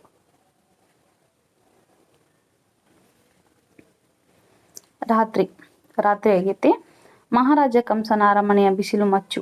ಅಲ್ಲಿ ಮಂತ್ರಿ, ವೈದ್ಯ ಗುಸುಗುಸು ಮಾತಾಡುತ್ತಿದ್ದಾರೆ. ಒಬ್ಬ ಸೇವಕ ಓಡಿ ಬಂದು, ಒಡೆಯರು ಬರ್ತಾ ಇದ್ದಾರೆ ಎನ್ನುತ್ತಾನೆ. ಮಂತ್ರಿ ಮತ್ತು ಇತರರು ತಕ್ಷಣ ಎದ್ದು ನಿಂತು ಕಂಸನನ್ನು ನಿರೀಕ್ಷಿಸುತ್ತಾ ನಿಲ್ಲುತ್ತಾರೆ. ಎರಡು ಪಕ್ಕ ದಿವಿಟಿಗೆಯವರು ಕಂಸರಂಗಕ್ಕೆ ಧಾವಿಸುತ್ತಾನೆ. ಮೆಟ್ಟಿಲು ಹತ್ತಿ ಬಂದಿರುವುದನ್ನು ಎದುರಿಸಲು ಬಿಡ್ತಾ ಇದ್ದಾನೆ. ನೋಡ್ರಿ, ರಾತ್ರಿ ಆದ ಸಂದರ್ಭದಲ್ಲಿ ಮಹಾರಾಜ ಕಂಸನ ಅರಮನೆಯಲ್ಲಿ ಮಂತ್ರಿ ಮತ್ತೆ ಎಲ್ಲರೂ ಏನ್ ಮಾಡ್ತಾರ, ವೈದ್ಯರಲ್ಲಿ ಇದ್ದಂಥವ್ರು ಗುಸು ಮಾತಾಡ್ತಿರ್ತಾರ. ಆಗ ಒಬ್ಬ ಸೇವಕ ರಾಜ ಬರ್ತಾ ಇದ್ದಾನೆ ಅಂದ್ರೆ ಒಡೆಯರು ಬರ್ತಾ ಇದ್ದಾರೆ ಅಂತ ಹೇಳ್ತಾನ. ಅವಾಗ ಅಲ್ಲಿ ಇದ್ದವ್ರು ಮಂತ್ರಿ ಮತ್ತೆ ಇದ್ದವ್ರು ಎಲ್ಲರೂ ಏನ್ ಮಾಡ್ತಾರ, ಎದ್ದು ನಿಂತು ಕಂಸನ ಬರುವಿಕೆಗಾಗಿ ನಿಂತಾರ. ಅವ್ರು ಬಂದ ಮೇಲೆ ಆ ಕಡೆ ಈ ಕಡೆ ದಿವಿಟಿಗೆ ಅವರು ಎರಡು ಪಕ್ಕ ದೀಪವನ್ನು ಹಿಡಿದುಕೊಂಡು ಕಂಸರಂಗಕ್ಕೆ ಬರುವುದನ್ನ ನೋಡಿ ದೀಪವನ್ನು ಹಿಡಿದಿರ್ತಾರ. ಕಂಸರಂಗಕ್ಕೆ ಬಂದ ಮೇಲೆ ಅವ ಮೆಟ್ಟಿಲು ಹತ್ತಿರದ ಬಂದ್ರೆ ಕಂಸ ಅನ್ನುವಂತ ಎದುರುಸಿರನ್ನ ಬಿಡ್ತಾ ಇರ್ತಾನ. ಕಂಸ, ಕೃಷ್ಣ ಕೃಷ್ಣ ಕೃಷ್ಣ, ಕೇಳಿ ನನ್ನ ಕಿವಿ ತೂತು ಬಿದ್ದು ಹೋದವು. ಯಾರು ಈ ಕೃಷ್ಣ? ಹಾಲು ಕೊಡಲು ಹೋದ ಪೂತನೆಯ ರಕ್ತ ಹಿರಿದನಂತೆ, ಸವಾರಿ ಮಾಡುವಂತ ಬೆನ್ನೋಡಿದರೆ ಶಕಟನ ಸೊಂಟಾನೆ ಮುರಿದನಂತೆ, ಅವನ ಕೈಯಲ್ಲಿ ತೃಣಾವರ್ತ ಆಟದ ಬುಗುರಿಯಾಗಿ ಹೋದ. ದೇನುಕ ಬೇಲದ ಹಣ್ಣು ಬಡಿಯೋ ಬಡಿಗೆಯಾದ.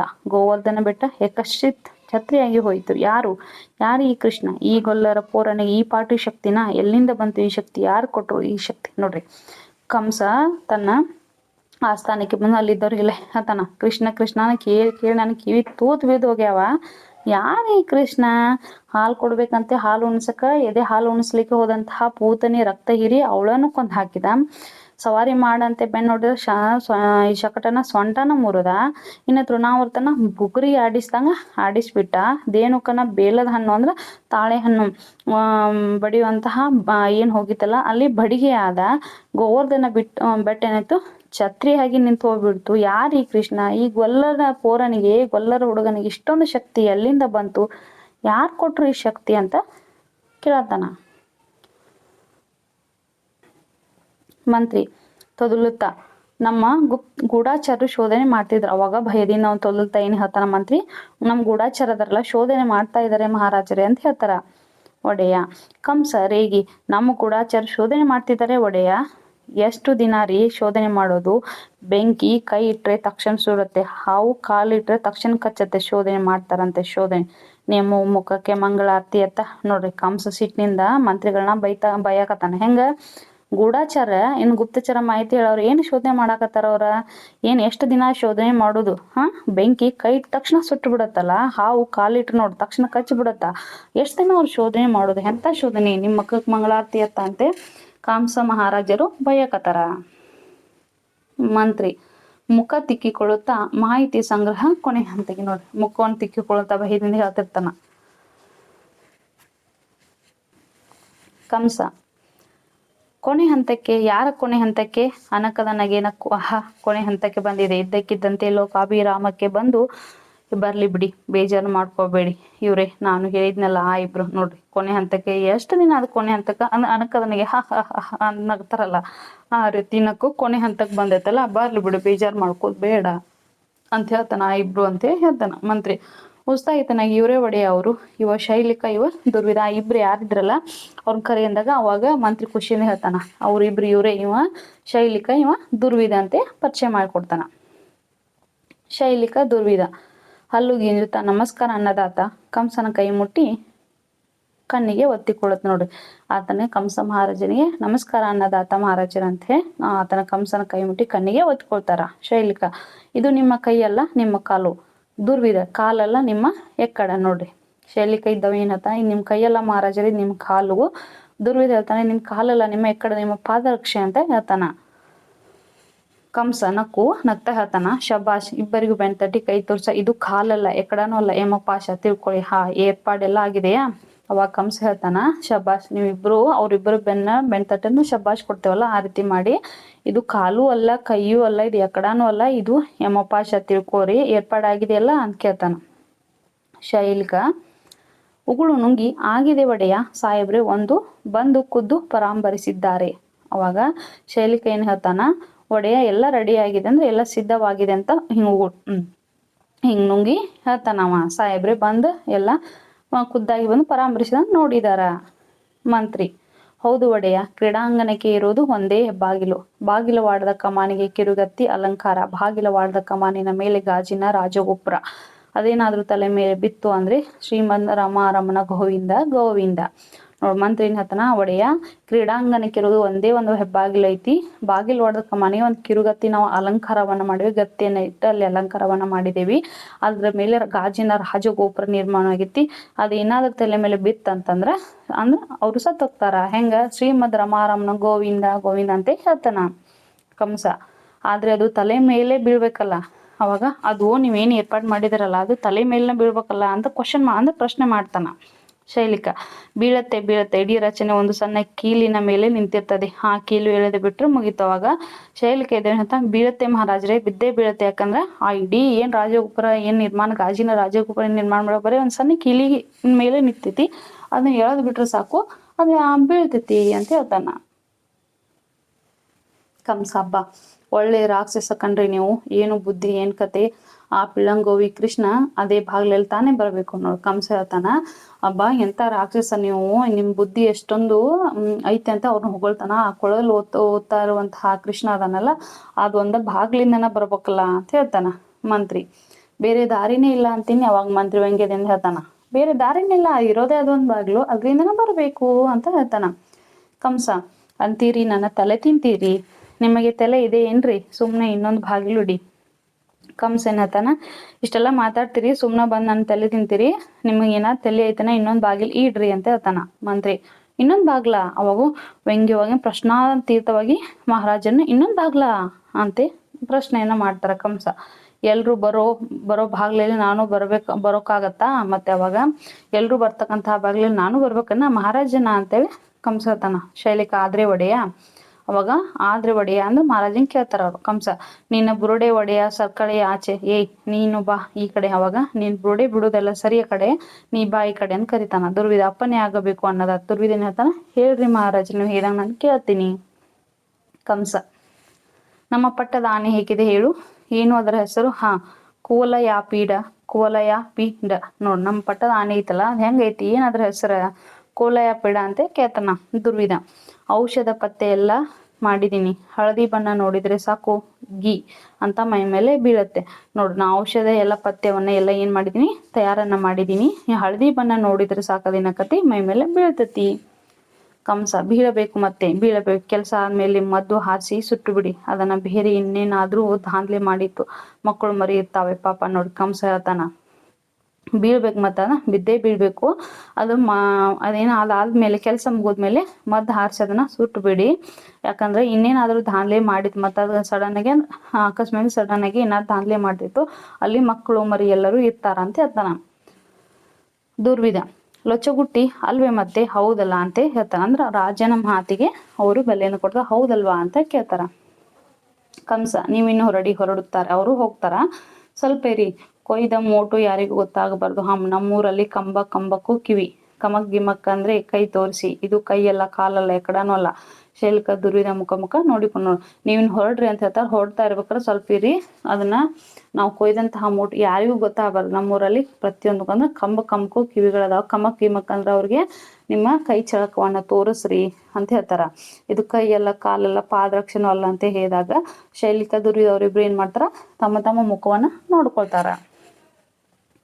ಶೈಲಿಕ ದುರ್ವಿಧ ಒಟ್ಟಿಗೆ ಎಂಪಾಶನ್ ನೋಡ್ತಾರ. ಕಂಸ ಹಾ ಬಲೆ ತಮಾಸೆ ಕಂಡ್ರೆ ನೀವು. ಶೈಲಿಕ ದುರ್ವಿಧ ಹಿಂದಕ್ಕೆ ಸರಿದು ನಿರ್ಗಮಿಸುತ್ತಾರೆ. ಮಂತ್ರಿ ಇವರ ಮೇಲೂ ಒಂದು ಕಣ್ಣಿಡು ನೀನು, ರಾಜಕೀಯದಲ್ಲಿ ಯಾರು ನಂಬಬಾರ್ದು, ನೀನು ಕೂಡ. ಕಂಸ ದಡಬಡ ಹೋಗಿ ಆಸನ ಮೇಲೆ ಕೂತು ಕಾಲು ನೋಡಿ ಅಂಗಾಲು ಆಡಿಸುತ್ತಾ, ಮಂತ್ರಿ ಇಲ್ಲಿ ಬಾ ಕೂತ್ಕೋ. ಅವಾಗ ಅವ್ರು ನಗ್ತಾನ, ಬಲೆ ತಮಾಷೆ ಅಂತ ಕಂಡ್ರೆ ನೀವು ಅಣ್ಣನ. ಅವ್ರಿಬ್ರು ಹೋಗ್ತಾರ, ಅಂದ್ರೆ ನಾಟಕ ರಂಗದಿಂದ ಹಿಂದಕ್ಕೆ ಸರ್ ಹೋಗ್ತಾರ. ಮಂತ್ರಿಗೆ ಏನ್ ಹೇಳ್ತಾನ ಕಂಸ, ಮಂತ್ರಿ ಅವ್ರ ಶೈಲಿಕ ಮತ್ತು ದುರ್ವಿಧನ ಮೇಲೆ ಒಂದು ಕಣ್ಣಿಡು, ರಾಜಕೀಯದಲ್ಲಿ ಯಾರನ್ನು ನಾವು ನಂಬಬಾರ್ದು. ಆಸನ ಮೇಲೆ ಕೂತು ಅವಾಗ ಕಂಸ ಬಡಬಡ ಹೋಗಿ ಗಡ್ಬಡಿಯಲ್ಲಿ ಹೋಗಿ ಆಸ ಮೇಲೆ ಕೂತು ಅಂಗಾಲನ ಆಡಿಸ್ತಾ ಮಂತ್ರಿ ಇಲ್ ಬಾ ಅಂತ ಕರೀತಾನ. ಮಂತ್ರಿ ನಿಂತೆ, ಇರ್ಲಿ ಬುದ್ಧಿ. ಅವಾಗ ಮಂತ್ರಿ ನಿಂತ್ಕೊಂಡಿರ್ತಾನ, ಇರ್ಲಿ ಬುದ್ಧಿ ಹೇಳ್ರಿ ಅಂತಾನ ಕಂಸ. ಬೇಸರದ ರಾಗದಲ್ಲಿ ಏನು ಇರಬೇಕ್ರಿ, ಮಂಡೆಯಲ್ಲಿ ಕೊಂಚ ಮಾಂಸ ಇರಬೇಕು. ಲೋಕಾಭಿರಾಮವಾಗಿ ನೀವು ನೋಡಿದರೇನ್ರಿ. ನೋಡ್ರಿ ಅವಾಗ ಬೇಸರದಿಂದ ಕಂಸ ಹೇಳ್ತಾನೆ, ಏನ್ ಇರ್ಬೇಕು ಮಂಡೆಯಲ್ಲಿ ಅಂದ್ರೆ ತಲೆಯಲ್ಲಿ ಕೊಂಚ ಏನಾದ್ರು ಮಾಂಸ ಇರ್ಬೇಕಂತ ಕೇಳ್ತಾನ. ನೀವು ನೋಡಿರೇನ ಅಂತ ಕೇಳ್ತಾನ ಮಂತ್ರಿ. ಏನಂದ್ರಿ ಒಡೆಯ? ಅವಾಗ ಏನಂದ್ರಿ ಒಡೆಯ ಅಂತ ಮಂತ್ರಿ ಕೇಳ್ತಾನ ಕಂಸ ರೇಗಿ. ನೀವು ನೋಡಿದ್ರೇನ್ರಿ ಆ ಕೃಷ್ಣನ? ನೋಡ್ರಿ ಅವಾಗ ಕಂಸನ ಸಿಟ್ಟಿನಿಂದ ಕೇಳ್ತಾನ, ನೀವು ನೋಡಿದ್ರನ ಕೃಷ್ಣ ಹೆಂಗದಾನಂತ ಕೇಳ್ತಾನ ಮಂತ್ರಿ. ನೋಡ್ದೆ ಒಡೆಯ. ಅವಾಗ ಮಂತ್ರಿ ನೋಡಿದೀನಿ ಒಡೆಯ ಅಂತ ಹೇಳ್ತಾನ. ಕಂಸ ಹೇಗಿದ್ದಾನ್ರಿ ಆ ಪಟ್ಟಿಂಗ? ನೋಡ್ರಿ ಆ ಪಟ್ಟಿಂಗನ ಕೃಷ್ಣನ್ ಏನಂತ ಕರಿತಾ ಇದ್ದಾನ ಕಂಸ, ಪಟ್ಟಿಂಗ ಅನ್ನುವಂತ ಹೆಸರಿನಿಂದ ಕೇಳ್ತಾನ, ಹೇಗಿದಾನವ ಅಂತ. ಮಂತ್ರಿ ಏನ್ ಹೇಳ್ಬೇಕು ತೋಚದೆ ಇದ್ದಾನೆ ಒಡೆಯ. ಅವಾಗ ಅವ್ನಿಗೆ ಏನ್ ಹೇಳ್ಬೇಕಂತ ಗೊತ್ತಾಗಿಲ್ಲ ಮಂತ್ರಿಗೆ. ಇದಾನೆ ಒಡೆಯ ಅಂತ ಹೇಳ್ತಾನ. ಕಂಸ ಇದ್ದಾನೆ ಗೊತ್ತು, ಯಾರ ಹಾಗೆ ಇದ್ದಾನೆ ಅವ? ಇದಾನೆ ಗೊತ್ತದೆಲ್ಲ ಗೊತ್ತೈತಿ, ಯಾರ ಹಂಗದಾನವ ಅಂತ ಕೇಳಾಕತ್ತಾರ ಮಂತ್ರಿ. ಅಂದ್ರೆ ತಾವು ಹೇಳುದು ಮತ್ ಮಂತ್ರಿ ಅಂತಾನ, ನೀವ್ ಏನ್ ಹೇಳಾಕತ್ತೀರಿ? ಕಂಸ ತಾರಮಯ್ಯ ಮಾಡಿ ನಮಗೆ ತಿಳಿಲಿಲ್ಲ ಅಲ್ವಾ? ಅವಾಗ ಕಂಸ ಹೇಳ್ತಾನ, ತಿಳಿಲಿಲ್ಲಲ್ಲ ಅಂತ ಕೇಳ್ತಾನ. ಮಂತ್ರಿ ತಲೆ ಆಡಿಸುತ್ತಾನೆ. ಅವಾಗ ಮಹಾರಾಜನ ಮಾತಿಗೆ ಮಂತ್ರಿದ ಸುಮ್ಮನೆ ತಲೆ ಆಡಿಸ್ತಾನ. ಕಂಸ ನಿಮ್ಮ ತಲೆ ತಟ್ಟನೆ ಮುಂದೆ ಬಾಗಿ ಕೂತು, ಆ ಹುಡುಗನ್ನ ನೀವು ಹತ್ತಿರ ನೋಡಿದ್ರಿ ಅಲ್ವಾ? ಅವಾಗ ಕಂಸ ನಿನ್ ತಲೆ ಆ ಹುಡುಗನನ್ನ ನೀನು ಸಮೀಪದಿಂದ ಏನಾರು ನೋಡಿದಿರೇನ ಅಂತ ಕೇಳ್ತಾರ. ಮಂತ್ರಿ ನೋಡಿದೆ ಒಡೆಯ. ಅವಾಗ ಮಂತ್ರಿ ನೋಡಿದೀನಿ ಒಡೆಯ. ಕಂಸ ಅವನು ನಮ್ಮ ದೇವಕಿ ಮಗ ಅನ್ಸತ್ತಾ ನಿಮಗೆ? ಕಣ್ಣು ಮೂಗು ತುಟಿ ಗದ್ದ ಏನಾದ್ರೂ ಹೋಲಿಕೆ ಇದೆಯಾ? ದೇವಕಿ ತರ ಅಥವಾ ವಸುದೇವನ ತರ ಹೊಟ್ಟೆಯಲ್ಲಿ ಹುಟ್ಟಿದ್ರೆ ಏನಾದ್ರು ಒಂದು ಹೋಲಿಕೆ ಇರ್ಬೇಕಲ್ಲ. ನನ್ನ ನೋಡಿ, ಈ ಕೈ ಬೆರಳು ಎಲ್ಲ ನಮ್ಮ ಅಪ್ಪನದೇ, ಕೈ ಮಾತ್ರ ನಂದು. ಕೈ ತೋರಿಸುತ್ತಾನೆ. ನೋಡಿ ಕಂಸ ಅಂತಾನ, ನೋಡಿದ್ರಲ್ಲ ಅವನ ಹೆಂಗದ? ನಮ್ ದೇವಕಿ ಅದ, ನನ್ನ ಸಹೋದರ ದೇವಕಿ ಮಗ. ಆಕಿನಾಗ ಕಣ್ಣೈತೋ ಮೂಗೈತೋ ತುಟಿ ಐತೋ ಗದ್ದ ಐತಿ, ಏನಾದ್ರು ಹೋಲಿಕೆ ಇರ್ಬೇಕಲ್ಲ. ದೇವಕಿ ತರ ಅಥವಾ ವಸುದೇವನ ತರ ಯಾವ್ದಾದ್ರು ಒಂದ್ ಇರ್ಬೇಕಲ್ಲ. ಅವ್ರ ಹೊಟ್ಟೆಲಿ ಹುಟ್ಟಿದಾನಂದ್ರ ಅವ್ರಂಗ ಸ್ವಲ್ಪ ಆದ್ರೂ ಇರ್ಬೇಕಲ್ಲ. ಕೈ ಬೆರಳವ, ತನ್ನ ಕೈ ಬೆರಳು ತೋರಿಸಿ, ಈ ಕೈ ಬೆರಳು ನೋಡ್ರಿ, ಇದೆಲ್ಲ ನಮ್ಮ ಅಪ್ಪನ ತರಾನ ಐತಿ ಅಂತ ಹೇಳ್ತಾನ ಮಂತ್ರಿ. ಕೈಯನ್ನು ದುರ್ದು ನೋಡಿ, ವಸುದೇವ ದೇವಕಿ ಹೋಲಿಕೆ ಏನು ಕಾಣಲಿಲ್ಲ, ಆದ್ರೆ ಕೈ ಮಾತ್ರ. ಅವಾಗ ಮಂತ್ರಿ ಇದ್ದವನು ಹೇಳ್ತಾನ, ಕೈಯನ್ನ ಅವ್ರು ನೋಡಿ ವಸುದೇವ ಮತ್ತೆ ದೇವಕಿ ಹೋಲಿಕೆ ಏನು ಕಾಣ್ಲಿಲ್ಲ ಅಂತ ಹೇಳ್ತಾನ. ಕೈ ಮಾತ್ರ ಅಂತಾನ ಕಂಸ. ಕೈ ಮಾತ್ರ? ಅವಾಗ ಕೈ ಮಾತ್ರ ಅಂತ ಕೇಳ್ತಾನ ಮಂತ್ರಿ. ಹೀಗೆ ಕಾಣ್ತು ಅಂತ ಹೇಳ್ತಾನ ಕಂಸ. ಎಲ್ಲಾ ಇವನ ಧಡಕ್ಕನೆ ಎದ್ದು ಕೂತು, ಮಕ್ಕಳು ಸೋದರ ಮಾವನ್ನ ಹೋಲ್ತಾವೇನ್ರಿ? ಆಗ ನೋಡ್ರಿ ಆವಾಗ ಈ ನೀವು ಯಾವ ದೇವಕ್ಕೆ ಹೊಸದಂತಾರ ಏನು ಕಾಣ್ತಾ ಇಲ್ಲ, ಕೈ ಮಾತ್ರ ನಿಮ್ಮಂಗೆ ಕಾಣತ್ತಾವ ಅಂತ ಹೇಳ್ತಾನ.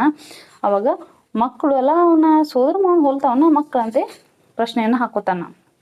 ನಿಧಾನವಾಗಿ ಕತ್ಲಾಕತ್ತೆ. 2ನೇ ದೃಶ್ಯವನ್ನು ನೋಡೋಣ. ವಸುದೇವ ದೇವಕಿಯರನ್ನು ಕಂಸ ಬಂಧಿಸಿಟ್ಟಿರುವ ಸ್ಥಳ. ಇಬ್ಬರು ಸ್ವರ್ಣ ಸಂಕಲೆಯಲ್ಲಿದ್ದಾರೆ. ದೇವಕಿ ವಾತಾಯನದ ಬಳಿ ನಿಂತಿದ್ದಾಳೆ. ವಸುದೇವ ಚಿಂತಾಮಗ್ನಾಗಿ ನಿಂತಿದ್ದಾನೆ. ನೋಡ್ರಿ, ವಸುದೇವ ಮತ್ತು ದೇವಕಿಯರನ್ನ ಕಂಸನ ಒಂದು ಅರಮನೆಯಲ್ಲಿ ಸೆರೆಮನೆಯಲ್ಲಿ ಏನ್ ಮಾಡ್ತಾರ, ಅರಮನೆಯಲ್ಲಿ ತಕ್ಕಂಥ ಒಂದು ಸೆರೆಮನೆಯಲ್ಲಿ ಜೈಲಿನಲ್ಲಿ ಅಲ್ಲಿ ಬಂದಿಖಾನೆಯಲ್ಲಿ ಇಟ್ಟಿರ್ತಾನ ಅವ್ರಿಬ್ಬರು. ಅಲ್ಲಿ ಬಂದಾಗ ದೇವಕಿ ಅಲ್ಲಿ ವಾತಾಯನದ ಬಳಿ ನಿಂತಾಗ ವಸುದೇವ ಚಿಂತೆಯನ್ನ ಮಾಡ್ತಾ ನಿಂತ್ಕೊಂಡಿರ್ತಾನ. ವಸುದೇವ ಅಕ್ರೂರ ಎದೆಯುದ್ದ ಬೆಳೆದಿದ್ದಾರೆ ಮಕ್ಕಳು ಅಂತ. 16 ವರ್ಷ ಆಯ್ತು ಕೃಷ್ಣನ್ ನೋಡಿ. ನನ್ನ ಕಣ್ಣಲ್ಲಿ ಅವನಿನ್ನು ಎಳೆಗೂಸೆ. ಲೋಕದ ಎಲ್ಲಾ ಮಕ್ಕಳು ಅಪ್ಪ ಅಮ್ಮನ ಕಣ್ಣೆದುರು ದಿನ ದಿನ ಚೂರು ಚೂರು ಬೆಳೀತಾರೆ. ಮಕ್ಕಳು ಬೆಳೆಯೋದು ನೋಡು ಅಪ್ಪ ಅಮ್ಮಂದಿರ ಪುಣ್ಯವೇ ಪುಣ್ಯ. ಮಕ್ಕಳನ್ನು ಆಡಿಸಲಿಲ್ಲ, ಆರೈಕೆ ಮಾಡಲಿಲ್ಲ, ತೊದಲು ನುಡಿ ಕೇಳಲಿಲ್ಲ, ತೂಗಲಿಲ್ಲ, ಜೋಗುಳ ಹಾಡಲ್ಲ. ವಸುದೇವ ಮಾತನಾಡುತ್ತಿರುವ ಬಾಗಿಲು ಬಡಿಯುವ ಸದ್ದು ನೋಡ್ರಿ. ವಸುದೇವ ತನ್ನ ಹೆಂಡತಿ ದೇವಕಿ ಮಾತಾಡ್ತಾ ಇರ್ತಾನೆ. ಇಬ್ರು ಮಾತಾಡ್ತಾರ. ಅಕ್ರೂರ ಬಂದ್ ಹೇದ, ನಿನ್ ಮಕ್ಕಳು ಎದೆ ಮಟ್ಟಕ್ಕ ಎದೆ ಹತ್ತರಕ್ಕೆ ಬೆಳೆದಿದಾರ. 16 ವರ್ಷ ಆಯ್ತು ಕೃಷ್ಣನ ನೋಡಿ. ಇನ್ನೂ ನನ್ನ ಕಣ್ಣಲ್ಲಿ ಇನ್ನೂ ಆ ಎಳೆಗೂಸು ಎಷ್ಟು ಸಣ್ಣ ಕೂಸಿತ್ತಲ್ಲ, ಸಣ್ಣ ಮಗು ಹಂಗ ಅದಾನ. ಒಂದಿನ ನಾವು ಅಪ್ಪ ಅಮ್ಮ ಆಗಿ ಒಂದಿನ ಆಡಿಸ್ಲಿಲ್ಲ, ಜೋಳ ಹಾಡ್ಲಿಲ್ಲ, ಲಾಲಿ ಹಾಡ್ಲಿಲ್ಲ. ನಮ್ಮ ಮುಂದೆ ಬೆಳೀತಕ್ಕಂತಹ ಮಕ್ಕಳನ್ನ ನೋಡಿದವ ನಮ್ಮ ಪುಣ್ಯ ಅಂತ ಹೇಳ್ತಿರ್ತಾರ. ಮಕ್ಕಳನ್ನ ನಾವು ತೂಗಿಸ್ಲಿಲ್ಲ, ತೊದಲು ನೋಡಿ ಕೇಳಲಿಲ್ಲ ಅಂತ ಹೇಳಿದಾಗ ವಸುದೇವ ಮಾತನಾಡ್ತಾರ. ಅವಾಗ ಬಾಗಿಲು ಬಡಿಯುವಂತ ಸಪ್ಪಳು ಕೇಳಿಸ್ತತಿ. ದೇವಕಿ ತಕ್ಷಣ ಕಣ್ಣು ಒರೆಸ್ಕೊಂಡು ಆಳ್ತಿರುವಂತಹ ಕಣ್ಣಂಚಲ್ಲಿ ಇರ್ತಕ್ಕಂತಹ ನೀರನ್ನು ಒರೆಸ್ಕೊಂಡು ಯಾರೋ ಬಂದ ಹಾಗಿದೆ ನೋಡಿ ಅಂತ ಹೇಳ್ತಾಳ. ವಸುದೇವ ಬಾಗಿಲು ಓ ಮಹಾರಾಜ ಬಾಬಾ. ಅವಾಗ ವಸುದೇವ ಹೋಗಿ ಬಾಗಿಲು ತೆಗಿತಾನ. ಓ ಮಹಾರಾಜರೇ ಬಾಬಾ ಅಂತ ಕಂಸನನ್ನ ಕರೀತಾರ. ಕಂಸ ಕೈ ಬಿಚ್ಚಿ ಮಡಚಿ ಮಾಡುತ್ತಾ, ನಿದ್ದೆ ಬಂತ ಭಾವ? ಬರದೆ ಏನು ಮಾಡುತ್ತೆ? ಅರಸನ ಅಂಕೆ ಇಲ್ಲ, ದೆವ್ವದ ಕಾಟ ಇಲ್ಲ. ಅವಾಗ ಭಾವ ನಿದ್ದೆ ಬಂತನ ಅಂತೇಳಿ ಕೈ ಬಿಚ್ಚಿ ಮಡಚಿ ಮಾಡುತ್ತಾ, ಬರದ ಏನ್ ಮಾಡ್ತತಿ? ಅರಸನಂತ ಅಂಕೆ ಅಂತೂ ಇಲ್ಲ, ದೇವ್ದ ಕಾಟು ಇಲ್ಲ ಅಂತ ಹೇಳ್ತಾನ. ವಸುದೇವ ಬಾ ಕೂತ್ಕೋ. ಅವಾಗ ಕುಳಿತುಕೊಂತ ಕಂಸ ಹೇಳ್ತಾನ. ಕಂಸ ಶಬಾಷ್ ಭಾವ, ನನ್ನ ಮನೇಲಿ ನನಗೆ ಉಪಚಾರ. ಕೂತು ಮೈ ಮುರಿದು, ನನಗಂತೂ ರಾತ್ರಿ ಇಲ್ಲ, ನಿದ್ದೆನೇ ಇಲ್ಲ. ಅವಾಗ ಶಬಾಷ್ ಭಾವ, ನನ್ನ ಮನೇಲಿ ನೀ ನನಗ ಉಪಚಾರ ಮಾಡಾಕತ್ತಂತೆ ಒಂಥರ ಹಿಂಗ್ ಮೈ ಮುರಿತಾನ ಕಂಸ ಮಹಾರಾಜ.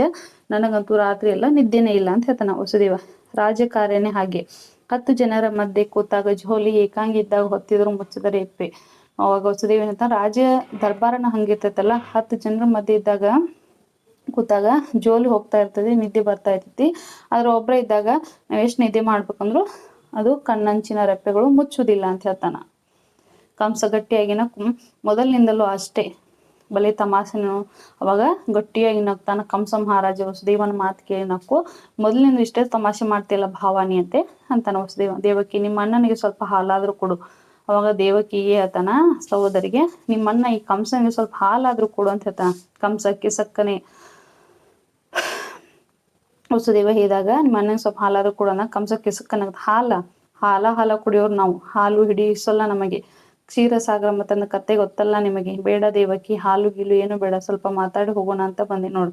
ವಸುದೇವ ಏನ್ ಹೇಳ್ತಾನ, ದೇವಕಿ ಹಾಲಾದ್ರೂ ಕೊಡು ನಿಮ್ಮ ಅಣ್ಣಗ ಸ್ವಲ್ಪ ಅಂದಾಗ ಅವ್ ಕಿಸಕನ ಹಾಲ ಅಂತ ಕೇಳ್ತಾನ. ಹಾಲ ಕುಡಿಯೋರು ನಾವು, ಹಾಲು ಕುಡಿತೀವನ, ನಮ್ಗ ಹಾಲು ಹಿಡಿಸೋದಿಲ್ಲ ನಾವು. ಕ್ಷೀರಸಾಗರ ಕತೆ ಗೊತ್ತಲ್ಲ ಭಾವ ನಿಮ್ಗಂತೆ ಅವ್ರನ್ನ ಪ್ರಶ್ನೆ ಮಾಡಿ, ದೇವಕಿ ನಂಗೆ ಹಾಲು ಗಿಲು ಏನು ಬೇಡ, ನಾನ್ ಸ್ವಲ್ಪ ಮಾತಾಡ್ಕೊಂಡು ಹೋಗೋಣಂತೆ ನಿಮ್ಮ ಹತ್ರ ಬಂದೆ ಅಂತ ಕಂಸ ಹೇಳ್ತಾರ.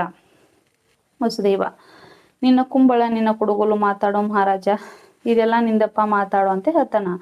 ಕಂಸ ನೋಡಿದೆ ಇನ್ನೂ ನನ್ನ ಮೇಲೆ ಅಸಮಾಧಾನ, ನನ್ನ ತಂಗಿ ಮೇಲೆ ನನಗೆ ಪ್ರೀತಿ ಇಲ್ಲ ಅನ್ಕೊಂಡಿದ್ಯಾ? ಅವಾಗ ನೋಡಿದೆ ನಿನಗೆ ಇನ್ನೂ ನನ್ನ ಮೇಲೆ ಅಸಮಾಧಾನ ಐತಿ ಭಾವ, ನನ್ನ ತಂಗಿ ಮೇಲೆ ನನಗೆ ಪ್ರೀತಿ ಇಲ್ಲ ಅಂತ ಅನ್ಕೊಂಡಿಯೇನ ಕೇಳ್ತಾನ. ಕೈ ಚಾಚಿ ದೇವಕಿಯ ಕೈ ಹಿಡಿದು ಸಂಕೊಲೆ ಹಾಕ್ಸಿದೀನಿ ನಿಜ, ಆದ್ರೆ 100ಕ್ಕೆ 100 ಶುದ್ಧ ಅಪರಂಜಿದು. ಅವಾಗ ಕೈ ಚಾಚಿ ದೇವಕಿ ಕೈಗೆ ಹಾಕಿರುವಂತ ಸಂಕೋಲೆ ಏನ ಸರಪ್ರ ಇರ್ತೈತಲ್ಲ ಅದನ್ನ ಹಿಡ್ಕೊಂಡು, ನಾನು ನಿಮಗೆ ಕೈಕೋಲೆ ಹಾಕಿದೀನಿ ಅಷ್ಟೇ, ಸಂಕೋಲೆ ಹಾಕಿದೀನಿ ಅಷ್ಟೇ, ಆದ್ರೆ 100ಕ್ಕೆ 100 ಶುದ್ಧ ಅಪರಂಜಿ ಅಂತ ಹೇಳ್ತಾನ. ಕೊರಳಿಗೆ 3 ಎಳೆ, ಕೈಗೆ 2 ಎಳೆ, ಕಾಲಿಗೆ 1 ಎಳೆ, ಎಲ್ಲಾ ಚಿನ್ನದ್ದೇ.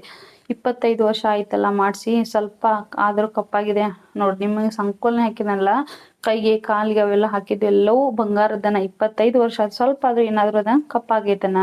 ಅದು ಪ್ರೀತಿ ಅಂದ್ರೆ ಇರ್ಲಿ ಬಿಡು ಭಾವ ಅಂದ್ರ, ಅದು ಪ್ರೀತಿ ಅಂದ್ರ ಇರ್ಲಿ ಬಿಡು ಭಾವ, ನಿನ್ನ ಹಂಗ ತಿಳ್ಕೊತಿ ಅಂತ ಹೇಳ್ದಾನ. ಎದ್ದು ವಾತಾಯನದ ಬಳಿಗೆ ಹೋಗಿ ನಿಂತು, ನಿಮಗೊಂದು ವಿಶೇಷ ಸುದ್ದಿ ಹೇಳ್ಬೇಕು. ಇವತ್ತು ಮಥುರಾ ನಗರದಲ್ಲಿ ಧನುರ್ಯಾಗ ಮಹೋತ್ಸವ. ದೇಶದ ಎಲ್ಲಾ ಕಡೆಯಿಂದಲೂ ಸಾಹಸಿ ಯುವಕರು ಬಂದಿದ್ದಾರೆ.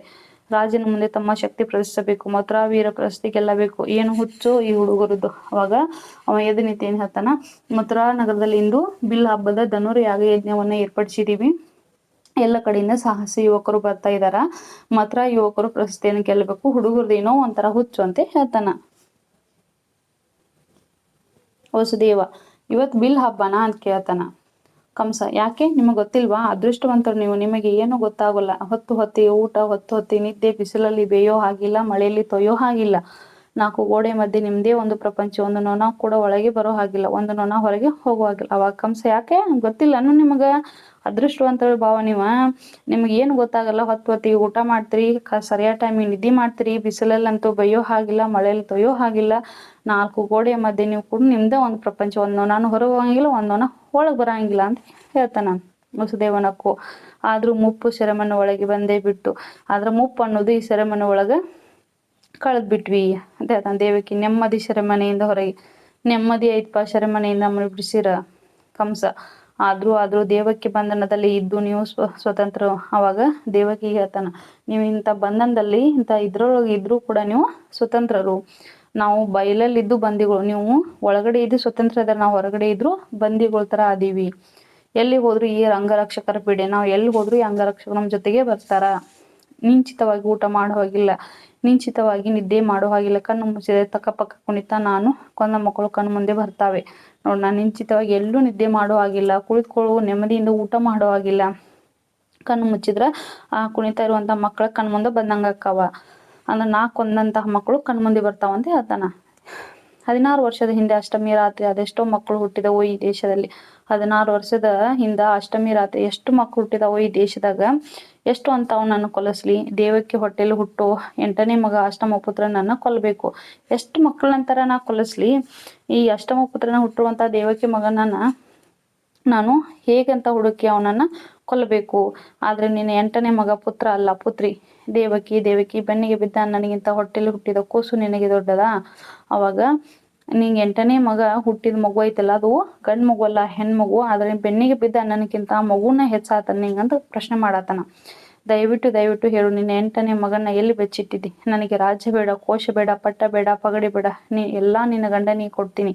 ನಿನ್ನ ಮಗನ ಎಲ್ಲ ಬಚ್ಚಿಟ್ಟಿದ್ದಿ ಹೇಳು, ಎಲ್ಲಿ ಬಚ್ಚಿಟ್ಟಿದ್ದಿ? ದೇವಕ್ಕೆ ಭುಜ ಹಿಡಿದು ಕಂಸ ಆವೇಶನ ಅಲುಗಿಸುತ್ತಾನೆ. ನೋಡ್ರಿ, ಅವಾಗ ಸಿಟ್ಟಿನಿಂದ ದೇವಕ್ಕೆ ಭುಜ ಹಿಡಿದು, ನನಗೆ ಆಸ್ತಿ ಅಂತಸ್ತು ಯಾವುದೂ ಬೇಡ, ಎಲ್ಲವನ್ನ ನಾ ಭಾವನೆಗೆ ಕೊಡ್ತೇನೆ, ನಿನ್ ಗಂಡನಿಗೆ ಕೊಡ್ತೇನೆ. ಆದ್ರೆ ನೀ 8ನೇ ಮಗ ಏನ್ ಹುಟ್ಟಿದ ಅವ್ನು ಎಲ್ಲಿ ಮುಚ್ಚಿಟ್ಟಿದ್ದಿ ಹೇಳು ಅಂತ ಕೇಳತಾನ. ದೇವಕಿ ತನ್ನಗೆ, ನಾನು ನಿಜ ಹೇಳಿದ್ರೆ ನೀನ್ ನಂಬೋದು. ದೇವಕಿ ಹೇಳ್ತಾಳ, ನಾನು ನಿಜ ಹೇಳಿದ್ರು ನೀನ್ ನಂಬೋದಿಲ್ಲ. ವಸುದೇವ ದೇವಕಿಗೆ ಹೇಳ್ಬೇಡ ಅಂತ ತಡಿದಿರ್ತಾನೆ ಕಂಸ. ಅವಾಗ ದೇವಕಿ ಗಲ್ಲ ಹಿಡಿದು ಹೇಳು ನಿನ್ನ ಮಾತು ನಾನು ನಂಬ್ತೀನಿ. ಅವಾಗ ಗಲ್ಲ ಹಿಡಿದು ಹೇಳು ನಾನು ನಿನ್ನ ಮಾತು ನಂಬ್ತೀನಿ ಅಂತ ಕಂಸ ಕೇಳ್ತಾನ. ದೇವಕಿ, ಬಚ್ಚಿಟ್ಟಿದ್ದು ನಿಜ. 9 ತಿಂಗಳು ಇಲ್ಲೇ ಬಚ್ಚಿಟ್ಟಿದ್ದೆ ಮಗುನ. 9 ತಿಂಗಳ ನಾ ಇಲ್ಲೇ ನನ್ನ ಗರ್ಭದಲ್ಲೇ ಬಚ್ಚಿಟ್ಟಿದ್ದೆ ಅಂತ ಹೇಳ್ತಾಳ. ಕಂಸ ಮತ್ತೆ ಅದೇ ಬೊಗಳೆ ಹೇಳಿ ಶತಪಥ ಹಾಕಿ ತಟ್ಟೆ. 16 ವರ್ಷದ ಹಿಂದೆ ಅಷ್ಟಮಿ ರಾತ್ರಿ ಹುಟ್ಟಿದ ಎಲ್ಲ ಮಕ್ಕಳನ್ನು ಕೊಲ್ಲಿಸಿದೆ. ಎಲ್ಲ ಮಕ್ಕಳನ್ನು ರಂಗದ ತುಂಬ ಎಳೆ ಮಕ್ಕಳ ಆಕ್ರಂದನ. ವಸುದೇವ ದೇವಕಿ ಕಿವಿ ಮುಚ್ಚಿಕೊಳ್ತ ಕಂಸ ಗಹಿಗಹಿಸಿ ನಗುತ್ತಾ. ನೋಡ್ರಿ, ಎಲ್ಲ ಬೊಗಳಿ ಬಿಡಾಕತಿ ನೀನ. 16 ವರ್ಷದಿಂದ ಅಷ್ಟಮಿ ಆ ದಿನ ರಾತ್ರಿ ಏನು ಹುಟ್ಟಿದ ಮಕ್ಕಳನ್ನೆಲ್ಲವನ್ನು ಕೊಲಿಸಿದೆ, ಎಲ್ಲ ಮಕ್ಕಳನ್ನ ಕೊಲಿಸಿದೆ ಅಂತ ಹೇಳ್ತಾನ. ಅಂದ್ರಲ್ಲಿ ನಾಟಕದ ರಂಗ ಇರ್ತೈತಲ್ಲ, ಅಲ್ಲಿ ಸಣ್ಣ ಮಕ್ಕಳು ಅಳುತ್ತಿರುವಂತ ಒಂದು ಧ್ವನಿಯನ್ನ ಶಬ್ದವನ್ನ ಏರ್ಪಡಿಸ್ತಾರ. ಆವಾಗ ದೇವಕಿ ಮತ್ತು ವಸುದೇವ ಏನ್ ಮಾಡ್ತಾರ, ಅದನ್ನ ಕೇಳಿಸಿಕೊಳ್ಳಲಾದ ಕಿವಿಯನ್ನ ತಮ್ಮ ಕಿವಿಗಳನ್ನ ಮುಚ್ಚಿಕೊಳ್ತಾರ. ಆದ್ರ ಕಂಸ ಮಾತ್ರ ನಗ್ತಾ ಇರ್ತಾನ.